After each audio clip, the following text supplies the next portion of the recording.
En ik heb ook heel erg nu gezegd van, vorige keer jong, die kijkt bijvoorbeeld heel vaak in de camera. Okay. En nou, ik heb er nu wel achter gekomen, dat is niet zo chill. Voelt vreemd. Het voelt vreemd, ook als je zeg maar kijkt naar weet je, het idee is gewoon dat je een authentiek gesprek, dus je moet eigenlijk gewoon de camera negeren.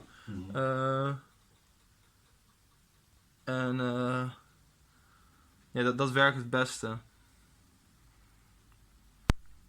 En op zich dat is goed te doen. En ja, ik heb dus gewoon een beetje een leuke setting ervan gemaakt. Op zo'n manier, weet je wel. Ja. Het is een beetje, dit is echt letterlijk gewoon uit tijdschriften geknipt. Ja, misschien is het idee, want je plant heb je nu erachter verstoppen om de juiste hier neer te zetten. Ja. Ja, hoe om een plant hier neer te zetten. Ja, nu kijk, ik weet niet precies hoe het eruit ziet achter het ding. Maar Ik kan even kijken als je wil, leuk hè.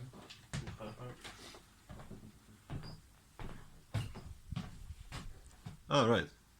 Oké. Ja, je ziet de kerstboom al. Ja, de kerstboom. Ik heb de kerstboom staan. Dat vind ik gewoon heel tof. Ik vind dat zo'n kleine ding is gewoon heel tof. Om gewoon even zo'n kerstboom ergens te hebben, weet je wel. Ja, En ik ben altijd bang hij loopt. Oké, hij loopt. Nee, ik heb elke keer nu tot nu toe gehad dat ik dan praat en denk van ja, fuck, als dat het nog niet loopt. ja. Dat is gewoon een beetje, ja. En ja, ik heb wel wat dingen in mijn hoofd waar we het over kunnen hebben, zeg maar in general. Sure. Maar ik merk al wel dat wij volgens mij in general al veel gesprekken hebben als we gewoon praten en chillen. Ja. Eigenlijk altijd wel lang praten, dus. Ja, nee, ik ben achterin. Je had over verschillende mensen die het hebben gehad over een beetje wat een vakgebied is, soort vakgebied. Waar je er gewoon een hoofdinteresse ligt binnen in bijvoorbeeld studie of wat dan ook. Ja. Ik ben nu de afgelopen week ook veel bezig geweest met scriptie. Ja. Met mijn vakgebied, weet je, zeg maar, de filosofie achter recht. Waar we mensen moeten straffen en zo. Oké. Let's start it. Dus zoiets. Ik ben wel benieuwd. Ik ga vast in het Engels praten. Okay. Dus dat is een omschakeling. So, I always start with saying like 3, 2, 1. But it's more for ourselves than actually for the camera, but I do it for the camera as well. Sure. 3, 2, 1, go. Well, welcome today. I'm here with Max. Max is a good friend of mine. And, well, Max is a roommate of Floor's actually, who was here a couple weeks ago. And Max has a lot of interest, a lot in philosophy. And you study, what we call it in English, rights? Yeah, law. Law, of course, law. Law and philosophy of law, basically. Philosophy of law. So we'll see what today we have to talk about. Well, you want to tell something about yourself Okay. to start with? So, I'm a 4th year bachelor student, and I have a bachelor's in law, in IT law specifically. So that would be patent rights and privacy laws, stuff like that. But also involves a lot of criminal justice. Yeah. And my second bachelor, which I'm currently finishing, is in philosophy, and specifically it has to kind of tie in with my main bachelor. Yeah. Meaning that it's about the philosophy of law, and specifically why kind of the questions that we're investigating is why do we punish people, and is it can we justify punishing people? So it's kind of I can tell you why I kind of got into philosophy in the first place. Yeah, because you first started studying law, Right. and then you kind of switched to philosophy, or that's more your interest now. I'm still kind of on the fence on what I like better. I'm trying to combine the two. So law is as a bachelor, is a very practical field, meaning that the people who study it tend to really just want practical results. So they want job opportunities. They don't really care. Generally speaking, they don't really care why they do what they do. At least they don't care that much during their bachelor's phase. They care more about what's on the exams and stuff like that.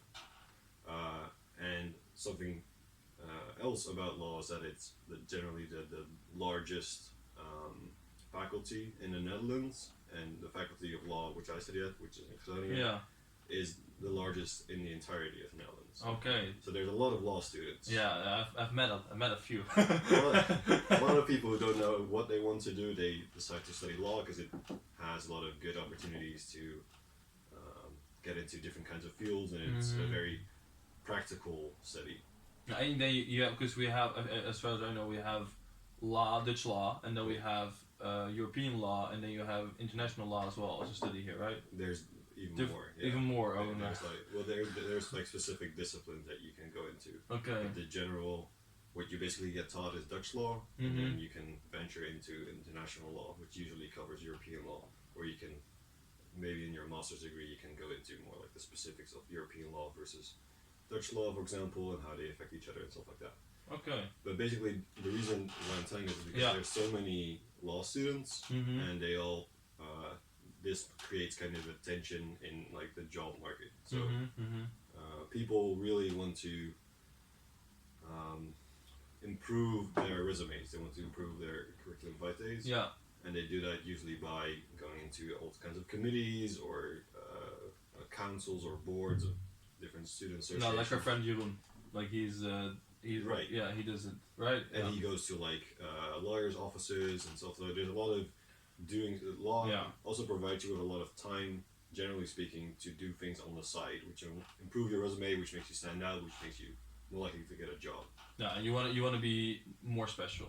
Right. You want to stand out. But you want to stand out in the way of like having more experience or having done, for example, different things. Yeah. Okay. You just don't want to be, well, generally speaking, you don't want to be as good as anybody else. You want to be better than everybody else. It tends to be high competition. Yeah, there tends to be a very competitive side to law, and there's a lot of people who really want to work in the top law firms in the Netherlands, which is we refer to as the Zuidas, which is like all of the best, which is near Amsterdam, Amsterdam Zuid. Yeah. And they have all of the best law firms in the world, basically. Wow. Or at least in Europe, generally speaking. So their offices are all in I did not know that. I didn't know that we're such a good law country. It's more like, it's part of like the Netherlands being a tax, very good on taxes. Paradise, yeah. So that's also why a lot of like larger legal firms settle down here. They settle down here so they can be closer to other companies. Yeah. Anyways, what that meant for me was that I kind of started looking into doing a second bachelor. Yeah, to make yourself more special. Right, to stand out. And to stand out, that's a better way of saying it than saying special. To distinguish yourself from your peers, so distinguish yourself from other people besides just the grades that you get. Yeah. And I started looking into philosophy. Philosophy, it seemed like a very easy way to get a second bachelor, which it turns out it isn't. That was your idea, like, I'll do philosophy, we'll be fine, talk a little bit about, the world and life. About stuff, and people will commend me for giving my opinion, and that'll be it. It's not the case at all. It's really very hard. Okay. But then I got into, so I have to pick certain classes that have to do with my field, which is law. So I have to go mainly into ethics and philosophy of law. And one of the courses I took was about moral responsibility and free will. Okay. And in the class they introduced a concept called determinism, which I think we've talked about before. Yeah. Which is basically that anything that ever happens in the world has to be the way it is because of the preceding kind of chain of causal events and the laws of physics, natural laws. Yeah, it also has a lot to do with Freud's psychology. I don't know if you know that, but Freud's psychology is in general the psychology of determination. Okay. It's really interesting as well. But well, anyway, keep going. So let's say I pick up this mug. Yeah. The reason why I had to pick up this mug. Yeah. I didn't have a choice in doing this. Yeah. The reason why I did this was because my brain chemistry was a certain way. Yeah. Because the laws of physics made that brain chemistry the way it was, and so on and so forth. Yes. So the way I didn't I'm not responsible for the person that I am. Yeah. Right. I'm a victim of circumstances that are beyond my control. Right. So that means that if, let's say, I murder somebody. Yeah.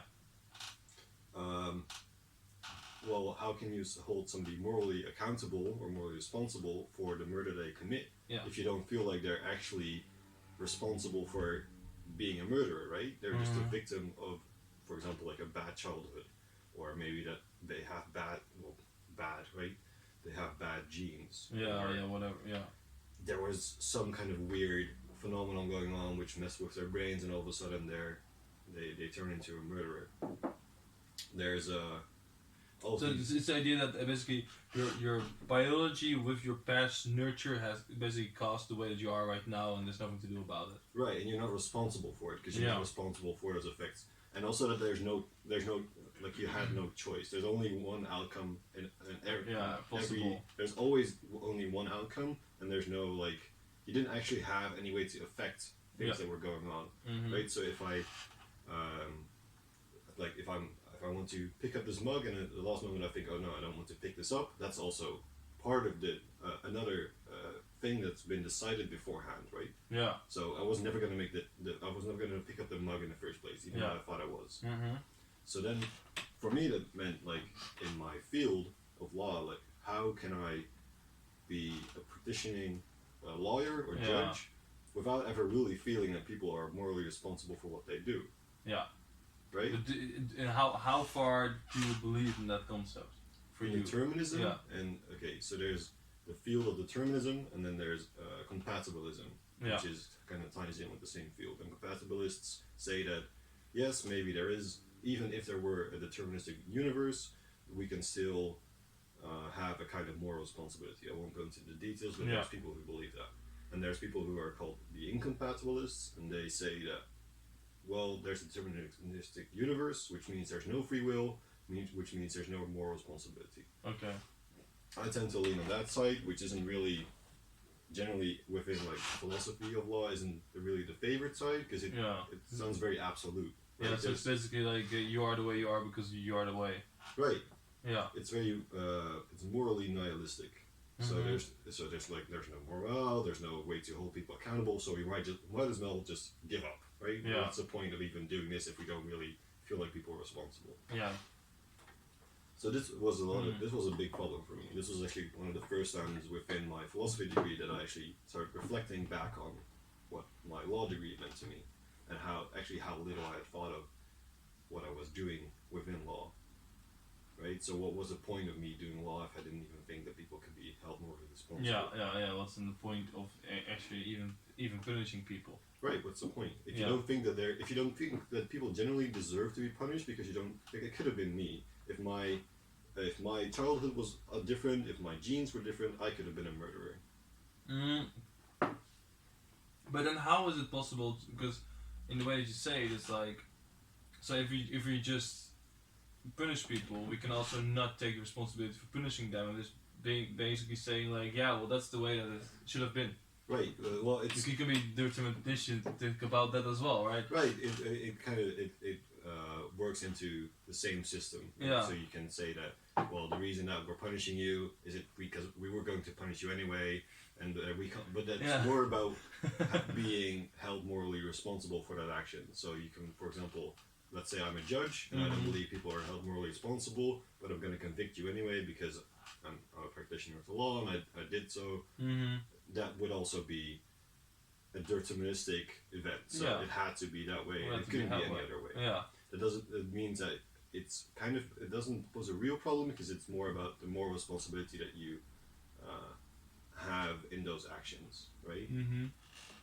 So there's a few ways, or for me at least, this meant that I felt like you could never really say that somebody deserved to be punished, which is called Yeah, I get what you mean. Like, actually, I remember a while ago that we talked about a friend of mine, and we talked in a way about it as in I said to him, in my perspective, everybody is good from their own perspective, you know. Sure.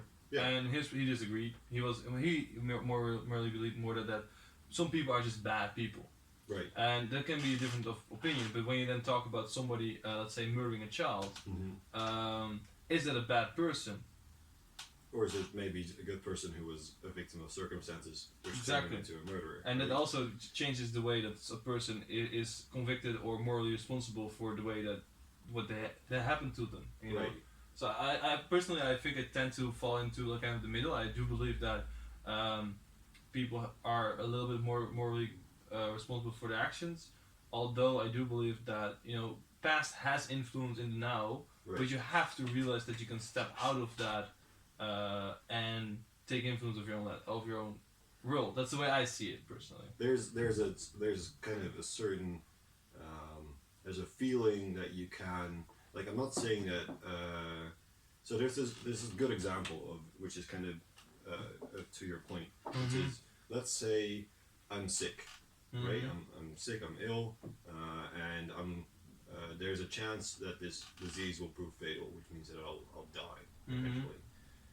So there was this argument against people who were deterministic and who said that, well, so if you're sick, it doesn't matter if you go to the doctor or not, because you're gonna die anyway. You'll die or you won't die anyway. So that result is fixed, so it doesn't matter whether you go to the doctor or not. The point being is that you will actually, the fact whether or not you'll go to the doctor is also determinant, right? So it's not about just the end results. So every single step towards the result. So what you said is about, like, so you can say that, oh, well, this child, like, you look at a baby and you'll think, well, this could be a murderer, but it doesn't matter what we'll do. He'll either be a murderer or he won't be a murderer. It'll be deterministic. That doesn't mean that aren't factors which can influence whether somebody will be a murderer. It just means that you have no control over whether those factors happen or whether they'll have an influence. Does that make sense? I get what you mean, but it's hard. So I think it's so hard to imagine. So let's say you take a family, right, and they start living this way. In fact, like, I feel like a lot of people kind of change the way they live. But the idea of it is actually that, actually you should kind of live the same way, because if you just keep living the same way, the end result was always meant to be that way. Sure. So it doesn't really influence you, right? It's just a way of thinking. The point being is that it kind of, you don't really have a choice in the way that you'll live. So say there's a person who is, if he keeps living the way that he's living now, he's going to be a murderer. For some reason, we know that that's going to happen. Right? Yeah. But there's he has some kind of moral insight, and he joins a church, for example. He joins a church, and they convince him of the doctrine of the church, and he decides to better his life and no longer he goes off the path that he was on, so he doesn't turn out to be a murderer. The choice for him to go to the church and the insight that he had, he didn't have any actual choice, because it had to be that way and it couldn't have been another way. So in reality, he was never going to be a murderer. In reality, he was always going to go to church and choose a different life. Yeah. So there's obviously you can better your life, right? It just means that you don't really have any influence over whether you better your life or not. Yeah, what I feel like is, in general, like, if you would, like, I think it's in my opinion, then it's a pessimistic view, kind of, in a way of, like, that's the way I would. It can be. It doesn't have to. It doesn't have to be, but I feel like a lot of people, like, if you would just tell people this and they start living like this in their life, I feel like they in general would be a little bit more pessimistic, because they have less of a feeling of freedom. Right. Well, if you wouldn't tell these like a sample group this idea, then they would live the same way, and I think in general would be maybe a little bit more happy, because they feel like they have more freedom. Yeah. So is even knowing this a good thing? Right. That's a thing that which is why I like talking about philosophy with people who aren't in philosophy themselves, is they'll ask these kinds of questions. So for example, let's say this is the truth, that there's a deterministic universe and there's no free will. What point is there in knowing this, right? Isn't it better to maybe naively believe that there's free will anyway, because you'll be a happier person? Ignorance is blessed. It can be. Yeah. It doesn't have to be, but it can be. Yeah. But so I do think that there is, it doesn't really change anything about, like, we know that having this information doesn't change how we can impact our own lives. So knowing that I don't have free will doesn't suddenly give me free will. Yeah, exactly. So it's kind of, it's interesting. It's interesting because it's it's a reason why a lot of people who started getting into philosophy tend to grow a bit nihilistic, because there's all of these weird truths about, like, well, for example, like free will. We don't have free will, and this tends to make people kind of pessimistic about life, because there's a certain, what you said, there's a certain bliss in being naive. But well, is it naive, or is it optimistic. Like it's the thing. To me, it's really about like, because I was really into philosophy for a while, and I had really the question a lot of myself of like, why am I here? What's the point? Stuff like that, And I just came to the conclusion at a certain point that, well, I don't think I will ever find out. The only thing that I kind of feel like I know is that people tend to want to be happy, and if you look at philosophy, a lot of things are about happiness. And people want to be good. Now I don't know exactly what good is, but these are two things I can reach for, So that's more the thing that I have been focusing on, and that's also why I think most started to be more interested in psychology and doing psychology more than philosophy, because for me sometimes the question really is raised is like, in how like I don't know a lot about philosophy because philosophy are really deep thoughts and really complex things, but I'm not like. For me, I don't know how much science is behind it as well. Like, is it because I know science comes from philosophy? It's more like philosophy. I think the kind of the etymological origin of it is literally the love of knowledge. So in that way, philosophy is kind of the overarching science, if you can call it that, because it's not a very practical. Science. So it's something that you're like, this is proven. Point. It's not science is not completely like that as well, but it's like it tries to do proving. There's this is kind of the domain of the philosophy of science, which is like how can we have verifiable truths about knowledge, right? There are certain ways in which we can have a certainty which is on par with the natural sciences. So we can have, for example, logic, which is kind of which is a part of mathematics. So if you'd say that mathematical truths are actual truths, I don't know if you'd say that, but yeah. As far as you can have a truth, maybe mathematical truths are the closest ones. Would be the closest ones. There's these kinds of truths in philosophy. You can have these truths, even about abstract subjects such as free will and stuff like that. I won't go into the specifics, but it's because I'm also not very good at logic. It's not very. It's very difficult. It's very. You reduce kind of. So, for example, if we talk about what is good, right? It's a very abstract subject. It's very subjective. We'll each have our own. Subjective view of what's good. Right, and there's this thing about like maybe. We had this conversation about what it means to say what the world means. You remember that? Yeah. The world, or I remember this. Whether the world relates. There's this. I've done this with different groups of people because it's a good example of how we use language. It's a very practical example of how we use language without really having the same words. Or the same meaning that we attribute to these words. So what we had was that it had we had the world, and the discussion was whether it meant the planet like the Earth and maybe the atmosphere, or the entirety of the universe. And a lot of people tend to say like that's obvious. It's this, or it's the universe, or it's the world. For me, it was really the universe. I remember this. And people are very certain of these things. They have like, you're just wrong, right? It's like what it is. It's not. It's like I actually just started reading a book about. You want to say something? No. Okay. Because I was reading this book about it's Atlas Psychology about, and it's called The Courage to be Disliked. And it also talks about some philosophy and stuff like that.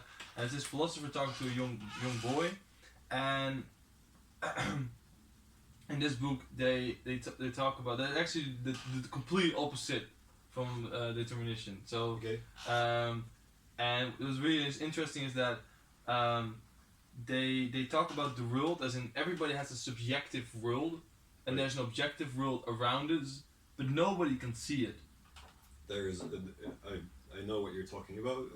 Because it's and what's so interesting is that the way he gave a really good example. And I was like, if you drink a glass of water, that's 18 degrees. Right now, that glass of water can feel warm or cold, but in the summer it will feel colder. In the winter it will feel warmer. And even for each person, the glass, if you would guess the temperature, it would be different. And it shows that how subjective our worlds are. And that is the same thing when we talk about world, in the word of world. In your worldview, that word, world, has a certain meaning, and it's like you're right. And whenever that comes to another person, and it's like, oh, you're talking about something else, no, you're wrong. And then you start having a discussion of like, because your worldviews aren't the same, because we all have this subjective world. And I really feel like it's, in these type of moments, it's really about discovering like, oh shit, there's another idea about this, you know, and basically making your perspective broader, you know. That's what I kind of believe in, but that's everybody's different. I think there's kind of coffee, by the way. Sure. I think there's an underlying kind of phenomenon which is even more interesting than kind of comparing each other's worlds, which is that you're basically, because you're not really talking about the same thing. You think you're talking about the same thing, but you're not. And how does this affect the way that we communicate to each other, right? Yeah. So, for example, I'll tell you maybe about my day, and I'll tell you about this is a bit of a platonic example. But let's say I woke up and I stubbed my toe I ran into my desk and it hurt my toe, and I'm telling you about this pain, like, oh, I hurt my toe and it hurt really bad. Yeah. And you'll think, oh yeah, I've stubbed my toe before. I know what his pain is, right? But you don't really know. You don't really know what I felt. Maybe I'm just like a bit of a, maybe I'm hurt really easily, right? And maybe it's maybe your neural system is more sensitive, more delicate, more sensitive. So, and maybe if you had the exact same experience, you wouldn't even have called it something that would hurt. Right? Yeah, it could be.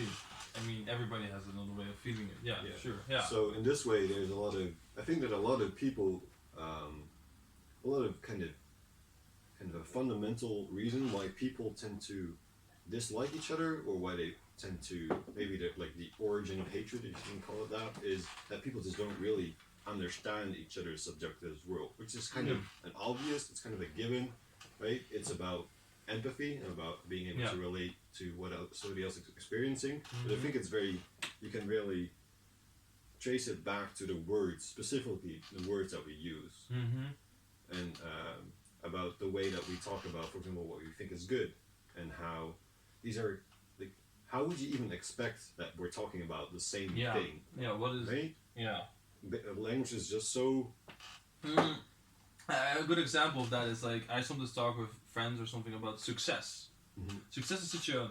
Right now, if you look at the new, kind of pop culture, like a new era or something, everybody's talking about success. Want to be successful. Now, I started, lately asking people more like, okay, what is success to you? You know? And some people say, I want to be rich. Yeah, but how rich? Like, make it concrete, because if you say rich, I have an idea of what's rich. You're thinking about, like, Scrooge McDuck diving into, like, piles of money. You know, but maybe he's thinking, maybe for him rich is $1 million, and maybe for me rich is 10 million, but that's a huge difference. And so it's like, and we use these concepts all the time, and I really find it lately more important to kind of dig deeper and actually but to really get into it. What do you exactly mean? Because I want to understand what someone is, because I find it important, because sometimes when somebody is talking to me about success and that money is important to them, I realize that, for me money is not that important. In a way of, like, I find it important that I have enough money to take care of myself and in the future my family. But other people are really focused on success and want to make money. But I've realized that sometimes the money that I want to make in my life is similar to them, but they just see that more as success, and I just see that as kind of normal. Right. Because the way I see it is, like, with a university diploma here, like a bachelor diploma in general, I think, I'll make enough money like my parents, and I'll be okay. But for some people, making enough money as my parents is basically being successful, So just that difference already in communication, because when somebody tells me sometimes, like, I want to be successful when I have a lot of money, to me that's like, okay, you're really focused on money, I'm more focused on, like, being happy or being healthy and shit like that. But we're actually talking about the same thing. Yeah. But it's just a perspective of it is differently. And that's, to me, really interesting, because we want the same thing, but somehow the language we use around it creates a boundary. Because when you first met each other and started talking about it, it clashes. Right.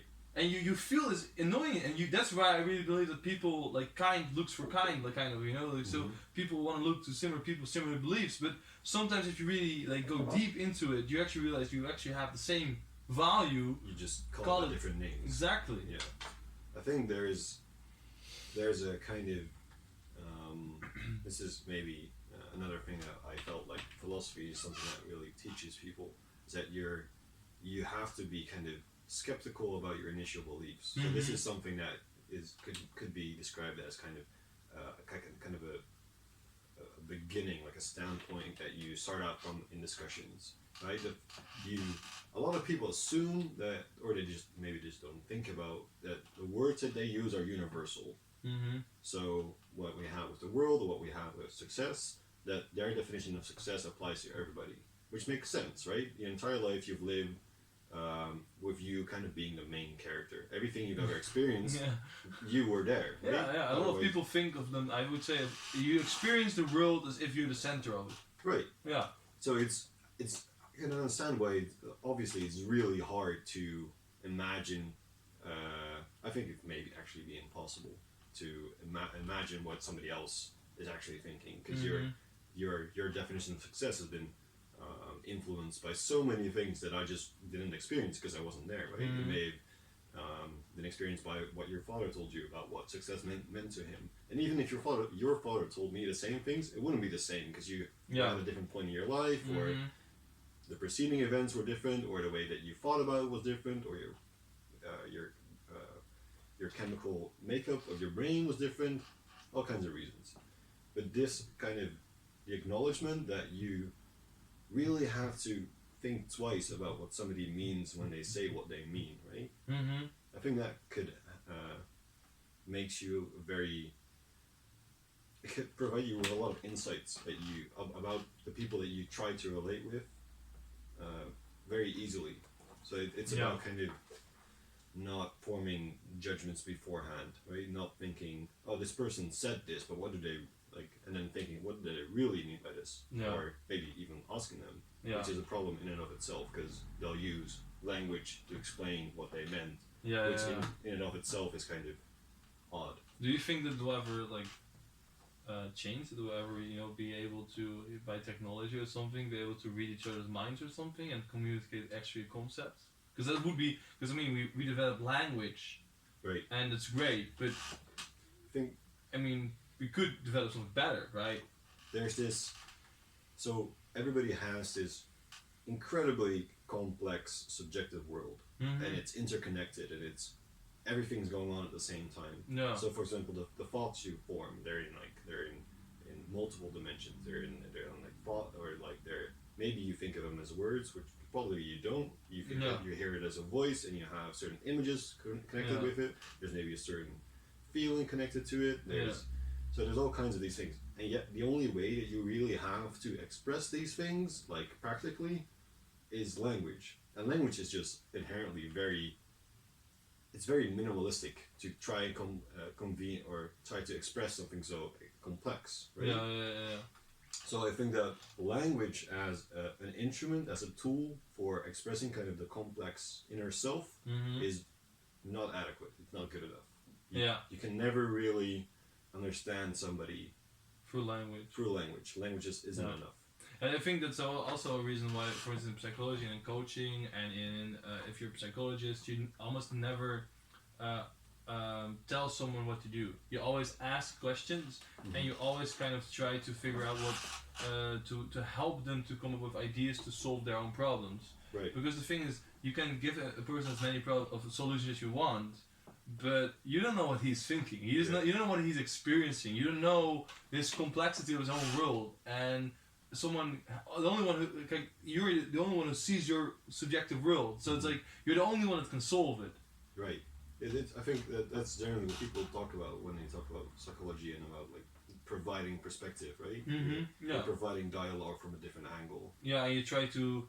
I would say that you have a lot of experience asking the right questions. Sure. Or at least maybe not questions. This is my point of view. Maybe not questions that you have or that you feel will have very good answers, but kind of questions that will trigger a certain way of thinking about the same problem. Yeah. If that makes sense. I mean, I had a friend the other day who was very anxious when he started to work on university, and it was because, and I asked him like, so whenever you start working and you become anxious, are there certain like thoughts that you have, you know, certain things that happen inside of you? And then he's like, oh yeah, actually, you know, I am afraid to, you know, lose my scholarship, or to you know lose or to take too long of studying, you know. And then I'm afraid that I actually, and I'm looking at other thoughts, and he's like, yeah, and like that kind of happens because I'm afraid that I will do too little, you know, and I'm just afraid that I will do too little, you know, and then I'm like, so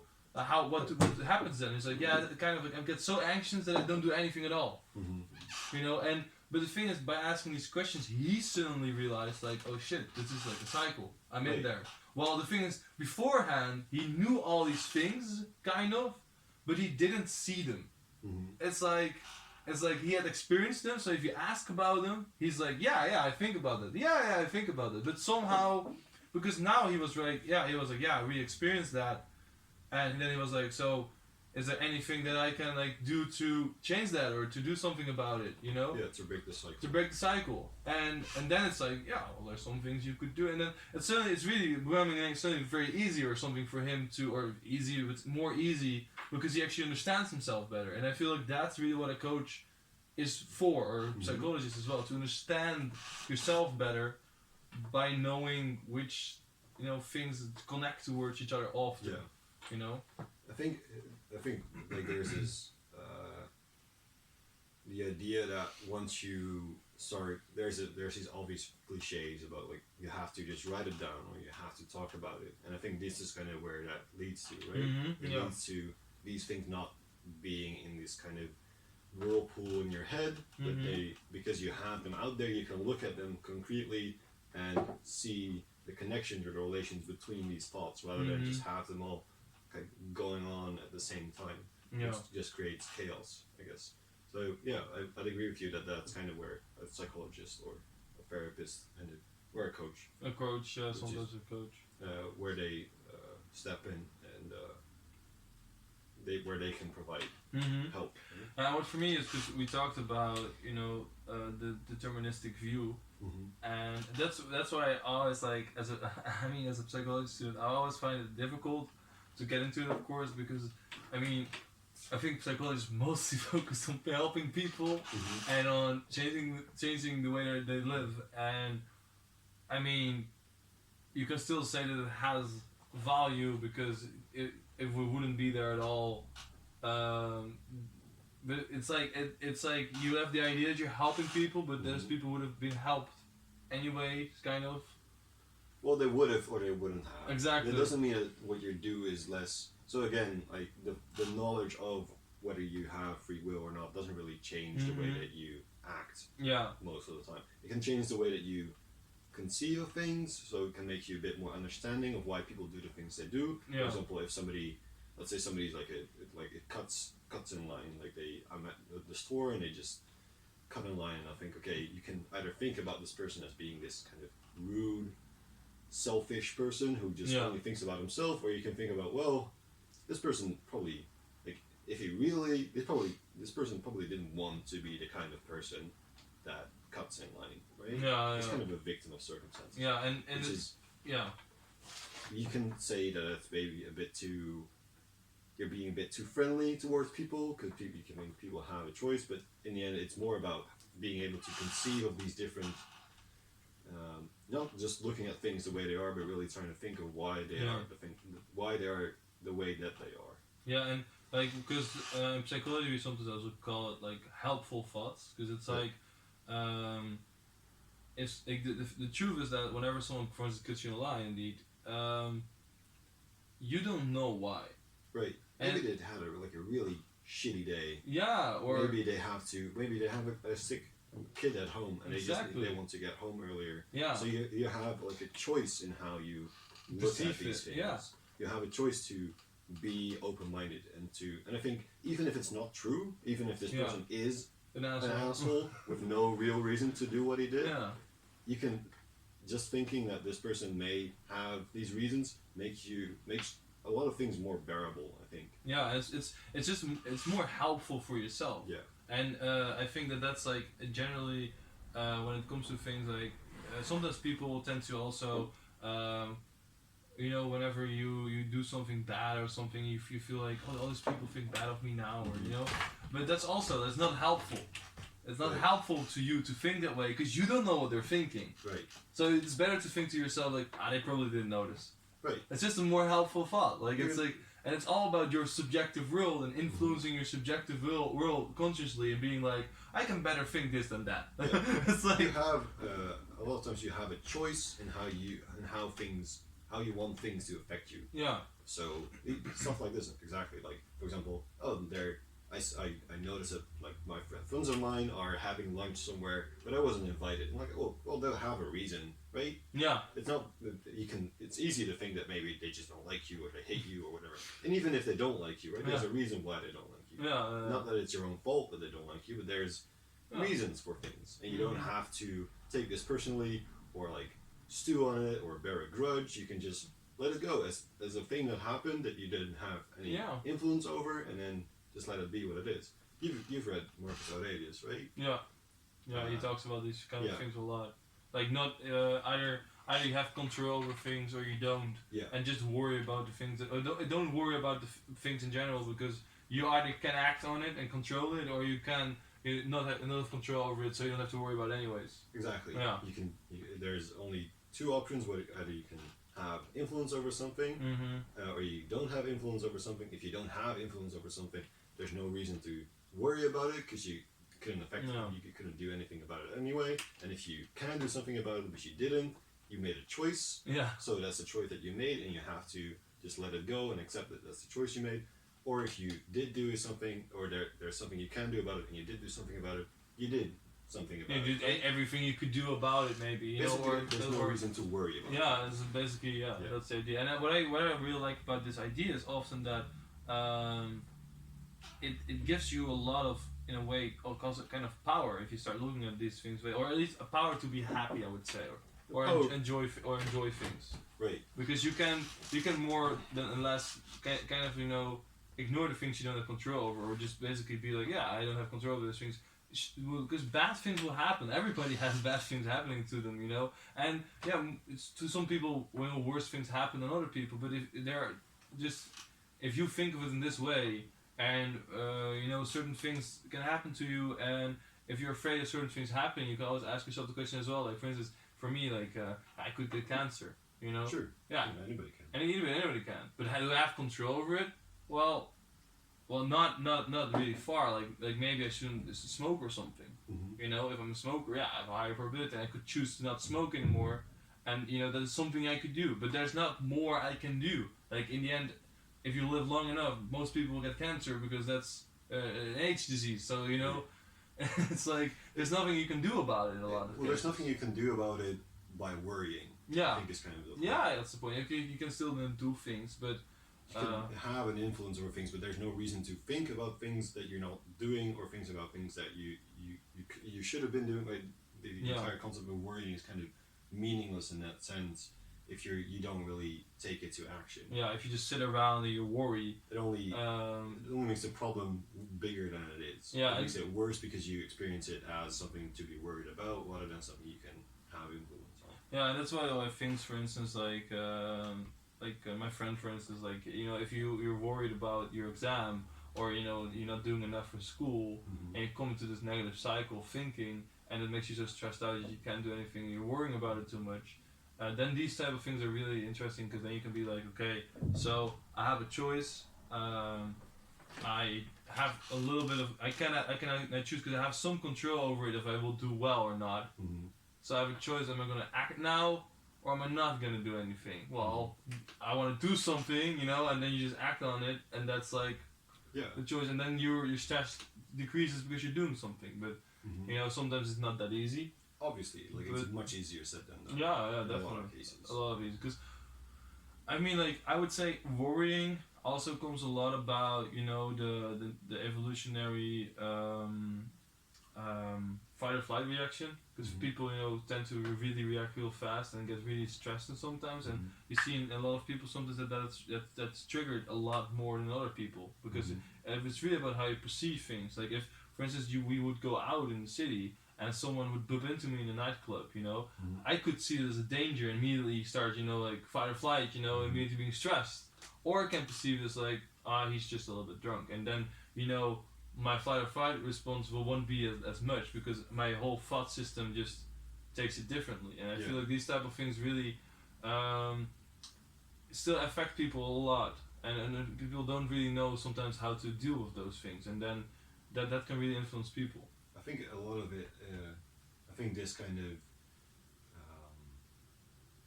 we both know people, and especially like being a student, plenty of people who have all of these different things that they worry about, and I don't think it ever stops, right? Yeah. There's also obviously, like, there's not an age where suddenly you stop worrying about things. I do think that you can make a difference in how what we talked about is like how you want to perceive things, and whether you can learn to worry less. I don't think you can stop worrying, but I think you can learn to worry less. Just by asking yourself is the kind of question that Marcus Aurelius ask yourself. And I do think that, generally speaking, like in any society, basically, but in our society especially, because there's such a there's these different aspects which we can go into, but there's this a lot of stress is founded on this worrying, or this unnecessary worrying, basically. But that's kind of odd, because basically you'd say that any worrying is unnecessary, because it's not very practical. It's just not, that's the thing. Worrying is not practical. It doesn't solve anything. Yeah, there's no, it drags you down. As far as I know, it has no positive consequences in your life. Exactly. It makes you freeze. Right. And that doesn't do anything. Yeah. And I do think it has a purpose of basically maybe trying to deal with the stress. That's basically what worry is, really. Like, you have certain stresses, but then you can change your thoughts, and it will be more helpful, I think. Yeah. What do you think that?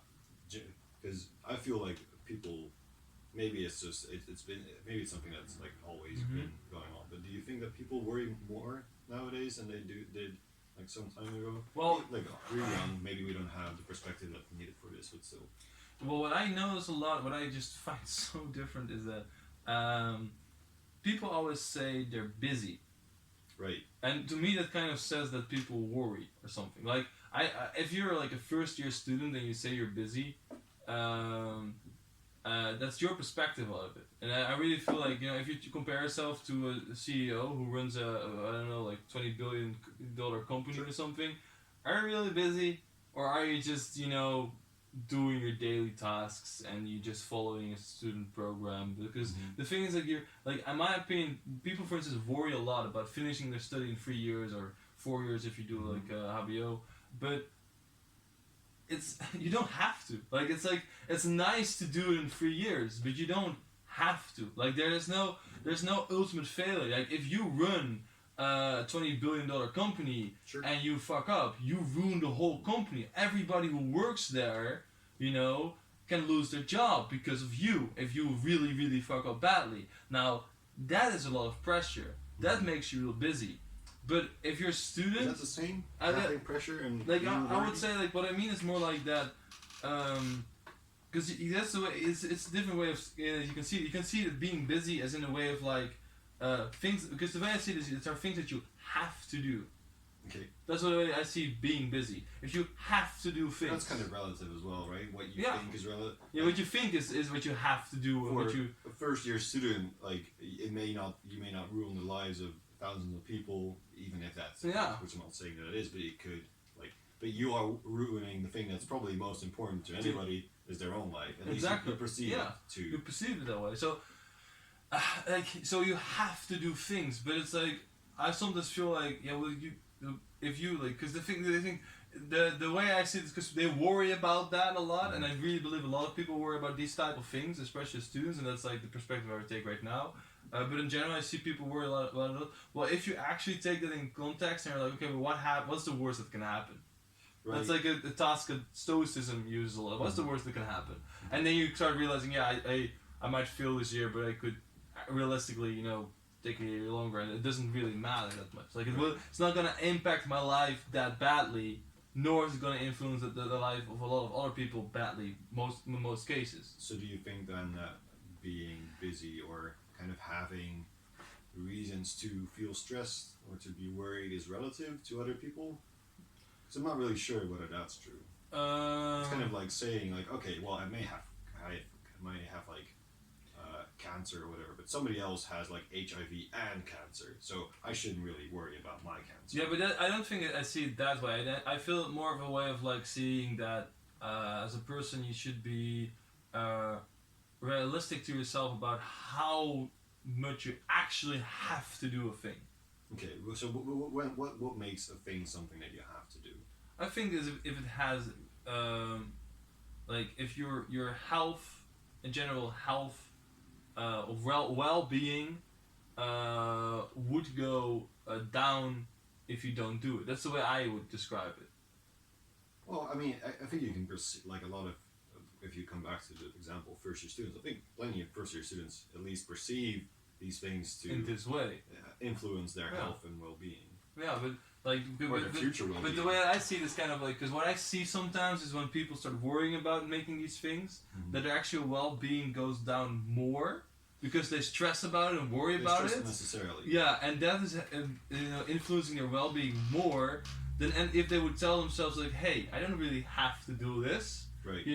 Because then there's a whole stress and the whole, will go down, their well-being will go up, and they will actually make it way more easily. Because that's what I noticed in my study a lot. Every time I started to worry about things when I was a student, things got really difficult because I was less, like I was more down, I had less energy, I had to like, was more difficult to get up, I was worrying about, making my thesis in the last half a year of my study, it was really hard, Well, before that, for me, it was kind of like, I perceived it in a way of like, I'm okay with taking a year longer. That perspective, it's okay, And so somehow everything, I made everything with ease. It was so easy for me to do everything because I didn't have I didn't have no worry at all. It was like I would go to a subject, I would rather do it in 4 years, but I don't have to. Right. And this feeling of freedom and perspective kind of, made me not worry as much and make me feel so much better that whenever I was in a class or something, I would have just more energy, more input, and more energy to actually take it in, because I was like, I'm not stressing about actually making this class. I'm enjoying it. I want to like learn it, and I'm just here because I want to be here and I want to learn it. Well, if sometimes I feel like people tend to get overly worried and stressed about making it, that they don't enjoy it anymore, or they don't really stand open for why am I actually here, because I love studying psychology, I want to know more about it, that's why I'm here, I want to ask my teacher more questions about the subject because I'm interested in it, but they worry about making this class and what is on the exam, and that's like, for me, it's like, then you kind of take away the fun out of it, and then you're stressed about it, you're worried about, of course you want to make the exam and you rather want to end your study in 3 years if it's 3 years, or 4 years when it's 4 years, but for me it's really about, giving yourself some time, because this gives you so much more fun and less worry, and I really believe if you take yourself in that perspective, then in the end you'll actually do it in the time that the study is, because it was the less worrying stress you have. Right. I mean, there's a kind of a balance between like a kind of a good kind of stress that makes you achieve the things that you actually think are valuable, and like another kind of stress which is more detrimental to the actual ability to achieve these goals that you've set for yourself. Yeah, that's why it was for me really like my study is 4 years, so like I want to do it in 4 years, but like it wouldn't be that bad if I took an extra year. Yeah, that's the way I saw it. So I want to do it in 4 years because it's more beneficial for me, but if I take a year longer, like if that's the worst that can happen, then it's kind of fine, like, because then I have an extra year, I'll enjoy it, I enjoy my study life, as a student it's pretty great to live in Groningen, so like there's no, is that the worst scenario, that you maybe work a year later, it's like, it's really like, why rush into it anyway? Yeah, why rush into it anyway, like, so that's a perspective, but on the other hand, as a student you can also be like, yeah, but I gotta, because you just get into this zone of like, I have this to do, I have that to do, I have this to do, you know. But do you have to? Like, that's the because that's what I mean is like because like if you compare it to like and it's like like you said like comparing it's kind of in a way dangerous because you don't want to like take it away of like that's the way you experience it. I know the way you experience it, but sometimes it's healthy to compare yourself. For instance, for having a parent who works as a cleaner and has to take care of her kid, and if she doesn't work, her kid can go to school or doesn't have food on the table, and so that's something I feel like if you compare it to that, that person has to do it. Like, well, if you're a student in the Netherlands, you know you have a loan and you just get money, and yeah, your loan will be more if you take an extra year. Sure. That's for sure, but you don't like have to do it. Like you're not like there's no like that's kind of the way I see it sometimes. Like in a way for me this is like a line of like it's kind of you know it's like you have the scale of general how much you actually have to do things. Yeah, how the kind of a metric in how serious you should take things and how serious you're actually taking them. Yeah. Like how much. I mean, I can understand. I certainly agree with kind of attribute. There's a lot of people who are taking things too seriously, and in doing so are kind of what used to call like taking the fun of it. They're kind of ruining the experience. Mm-hmm. And then you can ask yourself like, is the point only in kind of achieving this result that you've set out for yourself?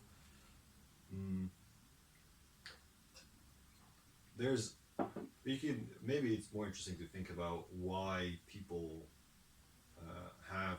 think these things matter so much, right? So why does the first year students think that their life is going to be a complete disaster if they don't spend or they don't worry like 24 hours a day about what they do?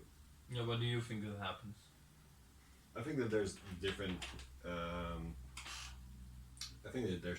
kind of reasons why you could think that this is a thing that maybe is happening more, because there's these there's this research being done about like which kind of there's a continuous trend of, for example, students who are suffering more from depression or from burnouts or from all kinds of stress related disorders. And I think that a big part of it is obviously a lot of these stress kind of things are about pressure you feel, and you can kind of wonder whether that's internal pressure, so are people telling themselves that they have to achieve a certain goal, or are they feeling external pressure? Are they being pressured by their parents, by families? These things obviously kind of go hand in hand, right? So if your parents always told you that you're a doctor, that you should be a doctor, you also feel you'll convince yourself that you will also have to be a doctor. Probably. Yeah. There's a good chance that'll happen. Yeah. I think as far as external pressure goes, I think generally speaking there is a kind of societal pressure for example, especially in a country like the Netherlands, right? So we have some pretty good universities, and they're accessible if you live up to a certain standard, right? If you're capable, you can always go into these universities. So, and also with like the rise of individualization, I think people tend to feel less pressure from families. Our parents were, I think, pretty similar in that they didn't really say like, oh, you have to be a doctor or you have to be like a famous physician. So there's less stress coming from families, and I feel like that used to be more the case. I agree.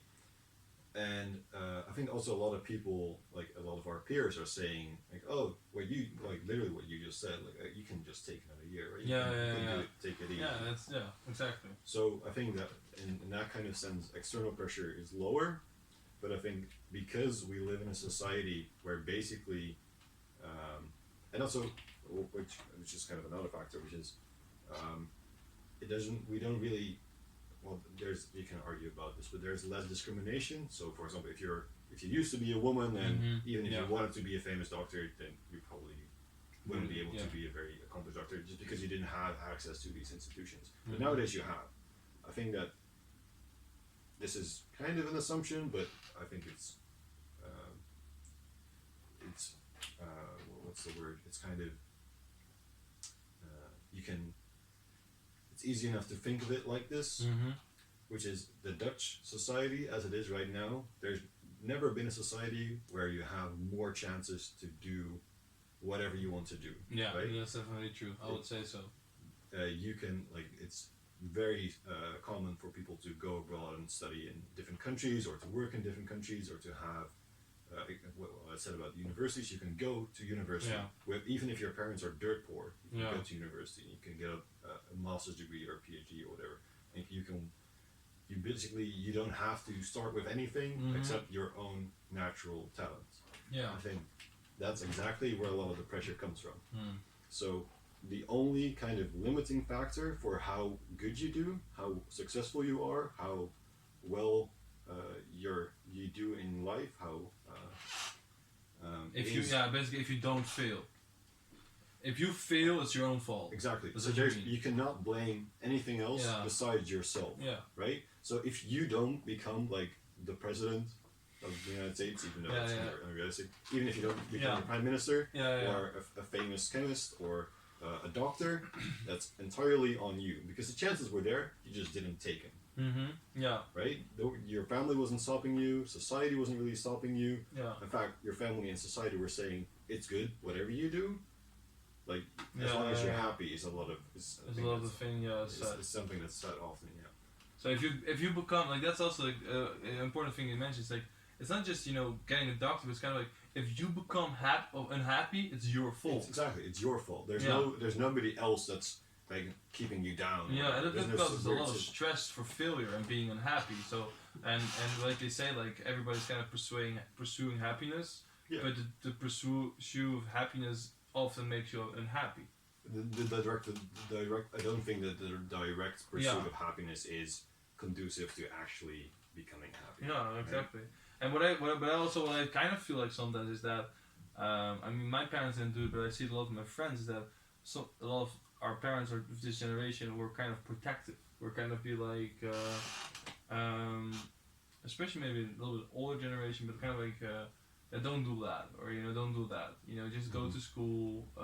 Don't smoke cigarettes. Don't do that. Don't drink alcohol till you're 18. Don't do. And what I kind of mean is that like they kind of like always protected us a lot from failure. That's what I feel like a lot. Like they don't want you to fail. They don't want you to be unhappy. You think that it's the case now, or that it used to be the case? No, right now. I feel like, I mean, our parents have raised us this way till this point, and that means that if you become more free as a person, and I feel like especially the millennials, so it's a little bit like an older generation right now, but if you're protected like that all your life and you get free, then suddenly failure becomes a lot harder. Yeah, and because you've always been protected from failure, so it feels like failure is a bad thing. Right. Well, the truth is that, in my opinion, failure is like feedback. Like you do something, and of course you're not gonna like make it in one time. Like it's like to do something great, you have to fail a million times. And I mean, Michael Jordan, the poster behind you, is a great example of him, because he actually says a lot of times like, I missed like a 300 game winners or something, and I did a lot of things to become so great. Like, and he's like feel your way to success, and that's really what I believe in, is that you need failure in your life, so you better not walk away from it. I do think that's a good example, or that's a good or a very well way to put kind of the way that they're to explain a lot of the people that are feeling depressed or feeling burnout, because they take these failures so incredibly hard, because they're like what you said about like the first years, if they don't get this one exam, then their entire career will be over, and it's all hopeless and whatever. Yeah, I do think that there's a kind of a trend, maybe in that parents are being overprotective in this kind of, and society also. There's a lot of this is kind of a controversial thing, but there's also, for example, the rise of individualization, and for example, people really feeling the need to express themselves as unique. So there's all these kind of, especially with the internet facilitating all these kind of subcultures, which are supposed to be like, this is okay. Like you can don't let anybody tell you that you're not unique and that you're not like this special snowflake who doesn't ever fail because whatever you do is right, and you're perfect the way you are. And then you have these people on social media who seem to be so successful when they're 24, you know, and without any problems, and is very happy, and everybody on social media seems so happy. So if you are not happy and you fail, and the whole world seems so bad because you know, why are you failing? You have the same opportunities as everybody else has, right? And that's all your fault then, you know, and you have to live with that. You know, you gotta live with that, and that's like, that's not the truth, but it makes it look like that, and it's not. You compare yourself to these kind of images that people project of themselves onto Facebook, because obviously like their life isn't the way that you see it on social media. It's like it's picked moments. I also think that there's kind of a taboo on actually saying these kinds of things, like saying stuff like, oh, I actually feel kind of a lot of pressure to do these things, because everybody keeps telling you that it's alright. Everybody keeps telling you that whatever you do, it's alright as long as you're happy. And then there's this kind of pressure, which is kind of odd in a way, because people are telling you don't have pressure because it's all right, but you still experience this pressure because you compare yourselves to others. And then when you actually talk about feeling this pressure, people are like, what are you talking about? Like, nobody's told you to do these things. But there's this kind of dual effect going on. Like, on the one side, you're comparing yourself to other people, and these same people who are living lives which you, and who are also probably comparing themselves to others, everybody's telling each other you don't feel this pressure. Which kind of makes it more hard to talk about, and which also makes it stronger. Yeah, definitely. And I also feel like it has to do, like, what I sometimes feel like is that we kind of reach a point in society where we never had this much freedom. And that till this point, I'm not sure about this, but sometimes I feel this way, and it's like that we have reached this point in society where we have so much choice that we kind of started to realize that having free choice isn't everything. Because, you know, for instance, I started writing comedy the other day, and I have like a joke about the idea that, and it's actually something that really something to do with. I have friends who are like Muslim or, you know, Christian, and they still go to church and they have these traditions they do every time. And having traditions is really cool, in my opinion. It's also really helpful. I think this is another big reason why people tend to feel a lot of pressure, because in like the Netherlands of, like, say pre-60s, 1960s, you had a lot of communities, like a lot of social communities such as churches, or like that was the main thing that we acknowledge is like these different religious groups. And within these religious groups, you were told kind of what things you should aspire for, what are the good things in life, and you could just take those and apply them to your own life, and then try to achieve those. But nowadays, because everybody's an individual, and there's this rise of individualism, there's no more communities telling you what's good, so you have to figure this out on your own. And it's like it's difficult. And it can really put a lot of pressure on people if you don't have some kind of goal set out for you. So there's nobody telling you what you should be doing. As long as you're happy, but you don't really know what makes you happy. And it used to be that these communities told you what made you happy, and a lot of the times you'd also kind of feel happy because you did what the community told you what was good.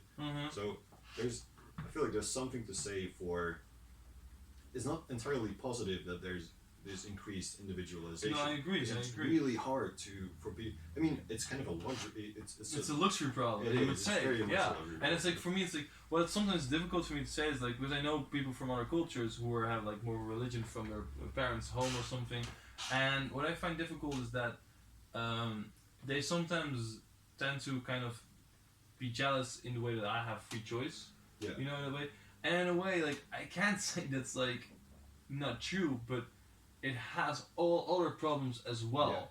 And I really feel like don't take for granted what you have, because, you know, having traditions can be really nice. You just have to see the perspective of how it can be nice. And yes, it has problems, but having free choice and everything, and like, oh, I wanna do this with my life, and I wanna go that direction. You know, making these choices is pretty difficult, because you know, even for me right now, it's like, what is my goal? What's my life purpose? You know, it's like all these things of like, because I don't know, like if heaven exists, I want to be just a good person and be happy. But how am I a good person, and what makes you happy? Yeah, and how do I want to be a good person and be happy? You know, like I want to help other people, and can I be happy by helping other people? You know, it's like how do I improve the world in my own way while being happy myself and being a good person? Is it even possible? Like all these questions, you know, are really difficult to answer if you don't have anybody to help you with. Yeah, if you don't have like a system that maybe your parents or community gave you, it can be really hard to. And I mean, again, this is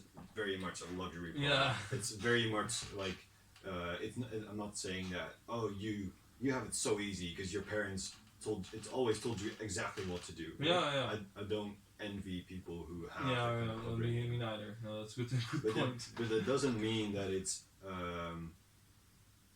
not. It can be very difficult to decide what makes you what is actually important.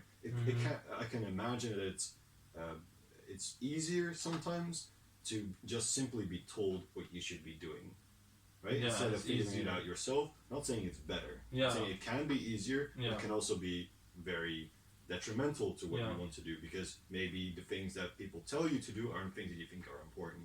So for example, if people are telling you to be have these very strong religious convictions, and that's good, right? So if you don't have that, then that's obviously very conflicting.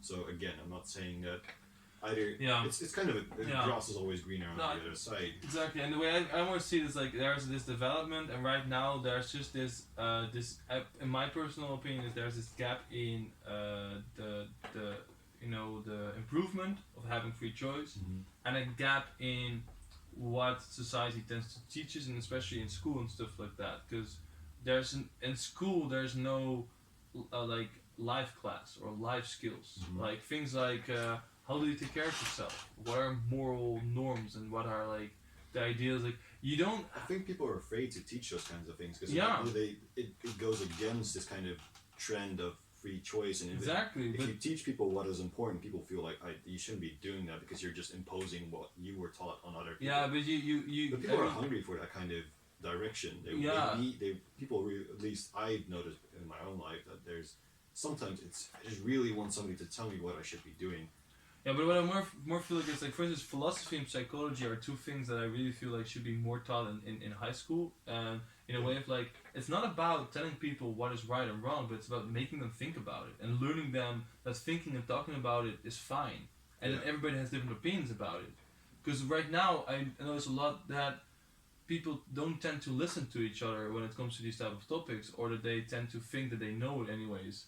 And I just think that in a general sense, this is like, you should talk about it more in school, learn people more about how to talk about it and how to think about it, in a way of like, that it's okay to talk about it and have different opinions and ideas about it, but that you at least learn to do it. And the same thing with psychology, that's more of a thing like what psychology says is like healthy for us to do, or how to be happy.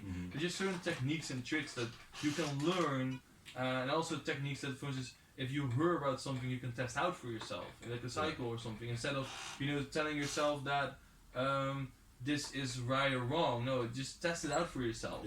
See just what think about it. Think about it. Think how it applies to you. Just think about how it sounds to you. Yeah, and then talk about it with your friends, maybe your parents, and I think that aspect of, because right now that's also like, although you don't want to teach and talk about this in school, like the one thing that is not free at all is high school. Like high school is still really a thing that we have to go to. You have to follow these subjects, and you have a certain direction choice you can still make in like the years. And there's also, for example, I went to a very Christian school. Which means that I got a very, obviously every school, every teacher has their own history, so they'll teach you what they think is important. But that's for me, that was more easily recognizable because it had a very strong religious background, at least for most of my teachers. So I'd say that the way that I was taught isn't good, in the sense that you're just projecting these kind of ideas on children who don't really know any better. They're just beginning to shape their own moralities and their own values, and you're imposing your own values on those children, and you don't give them the means to think about what those things actually mean. Yeah. Right? You don't teach them. You're not teaching them how to think. You're teaching them what to think. Yeah, I agree. And what I often see is that then people just, then you, if you don't teach children in the high school that everybody has another subjective world, then whenever you're gonna go to college and you're gonna start hanging out with people and then it's gonna clash, you just think of them as assholes. Yeah, because they have different worldviews than you. Yeah. I think that's certainly something that philosophy is. It makes you more understanding of the fact that there's a lot of there's no like other field which I've encountered which basically keeps on telling you you're wrong to assume that this is true. Mm-hmm. Always be critical. Yeah. Like, even if people are like extremely convinced of something, then philosophy will jump in and tell you the exact opposite, and it'll seem pretty likely as well, pretty plausible. And that's, I think that's a really strong thing to learn. Yeah, I think so too. Because, of course, but it's more of like, because the truth is that I don't believe that, it's not necessary, finding an answer to this free choice, because it's about having the skills to deal with the free choice, because it's great that you have it. Yeah. But how do you deal with it? Because you gotta, just find a path that works for you. Mm-hmm. So you gotta, go out there on your own and just test things out and then fail and then get back up and you go again and then fail again and then find another path and go again. And you need skills for that. You need to be able to think for yourself. You need to know how to take care of yourself. And these things are not taught. And even like when you talk about, for instance, like what I noticed, especially in like the last 4 years, is that, for instance, I had history, but with the globalization of the world right now, I didn't have history. Right. I had European history or even Dutch history. Yeah. But what does that matter? Like in 10 years, I could live in a complete other country. Like, I mean, it's more of a nationalistic way of thinking that we need to teach our children how our country has come to be. But does it really have value? Like, I mean, would it be like, it's very weird to say this. It's controversial to say, but what I mean is, like, would it matter if I didn't know about the Second World War?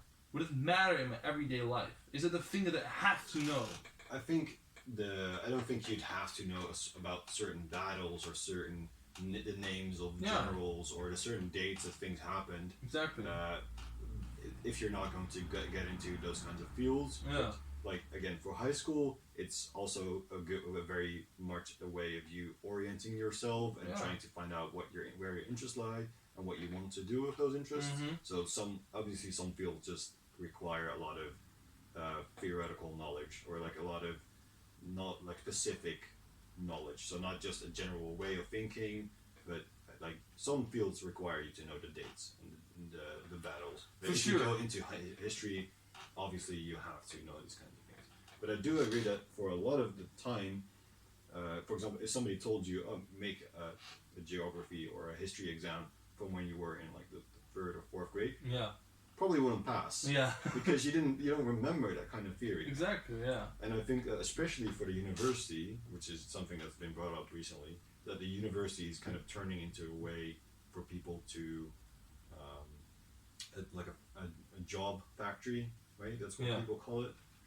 And it's no longer really about teaching you how to think. It's more about just, I think university, a lot of it is about being able to distinguish yourself from others. Yeah. So just having the paper. By the end of it, you'll have the paper and somebody else won't. Yeah. If you ask third year bachelor students for it depends on the field. Like obviously there's some like beta sciences. There's probably going to be more theory that you have to really know throughout the years. Of course. But for a field like law, for example, I'm betting in a lot of, I'd say at least 80% of the people would fail first year exams if they had to do them right now. Just because the theory, you learn it and you make the exam, and that's kind of the point. You have to prove that you can absorb a lot of knowledge in a small time, and then spit it out again in a sort of kind of structured way, and then you can just forget about throw it away. Forget about it, flush it out. Yeah, that's true. Which is something that actually, because I did a pre-master recently.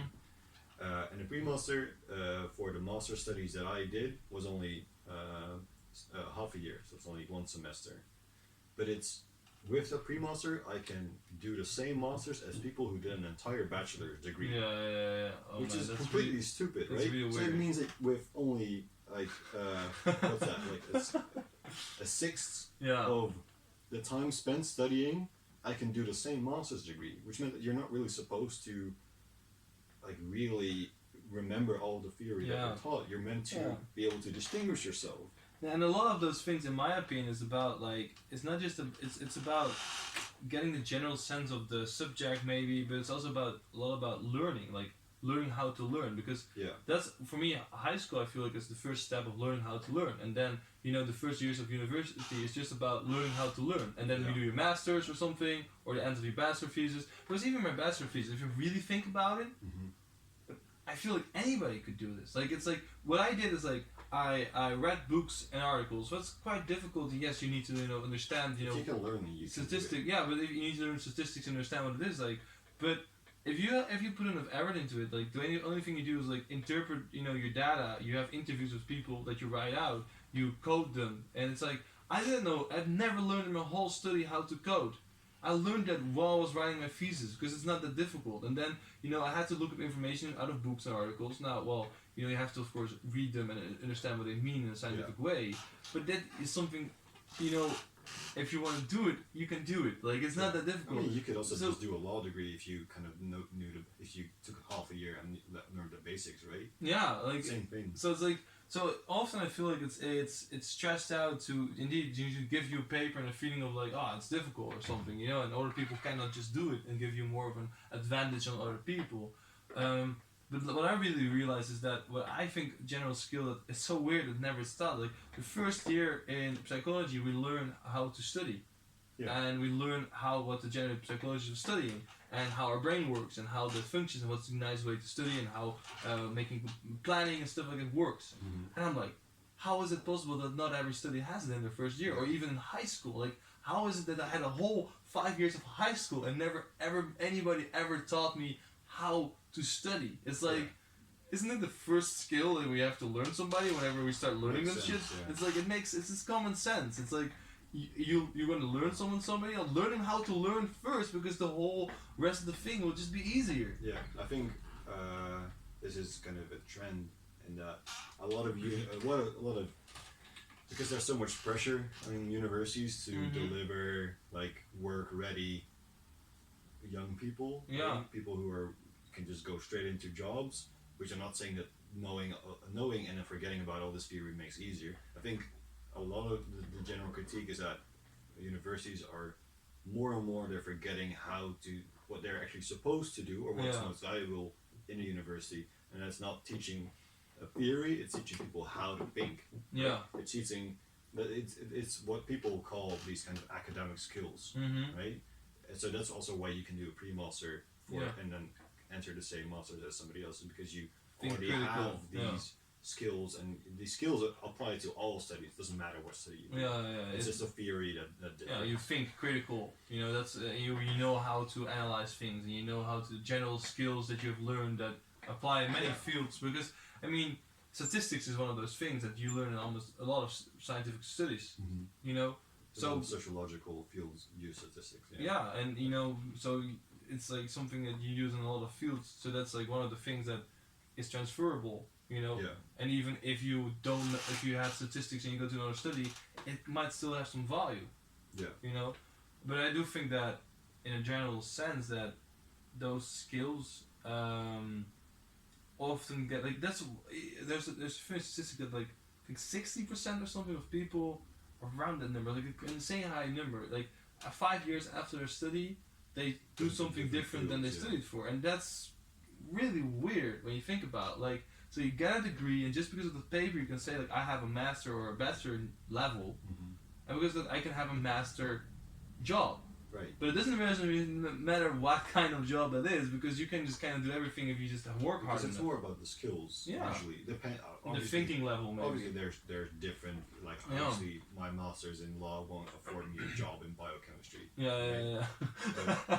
It would be nice if it would, but then probably everybody would just do the same. Business studying, obviously. But I do think that there's this. This is like, I had a lot of issues myself with kind of finding the study that was right for me. So, for example, when I did law, I had a lot of doubts because it was very practical. It was all about just getting results, and it wasn't really about teaching you how the law works or whatever. It's just more about being able to apply it, learn the law, and then apply it. And then after a few years, and especially having done 2 bachelors and a pre-master, you kind of find out it doesn't really matter all that much what you do, because you can just also change later on. This is something that I wish I'd learned before I started studying, right? But your bachelor's isn't going to decide what you do. This is something that everybody tells you before you start studying. It doesn't really matter what you do. You can always change, but it doesn't feel that way because you don't know what it means to actually study. And I think that's something that's, for example, that's a reason why, for me, I won't do, even though I might be more interested in a different field right now. I won't go into that field because I don't think that doing a university degree, another university degree, will teach me anything new. Because not saying that I master all of the skills. But you can read books about them and then still probably end up there if you just prove to them that you have that knowledge. Right. It's the theory. Having done a bachelor's degree, you realize that the theory isn't really what matters most. What matters most is learning these academic skills and being able to distinguish yourself with a paper saying this guy or this woman learned these skills and can apply them. That's what it's really about, which is kind of frustrating sometimes because it makes you really, especially if the fear, that's why a lot of the times, or at least now, I'll be more likely to say choose a field that you actually find interesting, because it'll make learning these skills and putting in the work to get this distinction, which is what you'll end up doing, so much more easier. If you just so let's say if you go into economics but you don't like economics because you want a job in economics, you don't really have to go into economics. You can also go into a similar field and maybe do a pre-masters or do something else. I agree. But you can just find a different way. A good example, I think, of making yourself more stand out is an honors program. That's a lot, for the Hansa University has that. And I once had a discussion with somebody. I told them it was someone from the honors program actually, and I told them to me it doesn't make sense.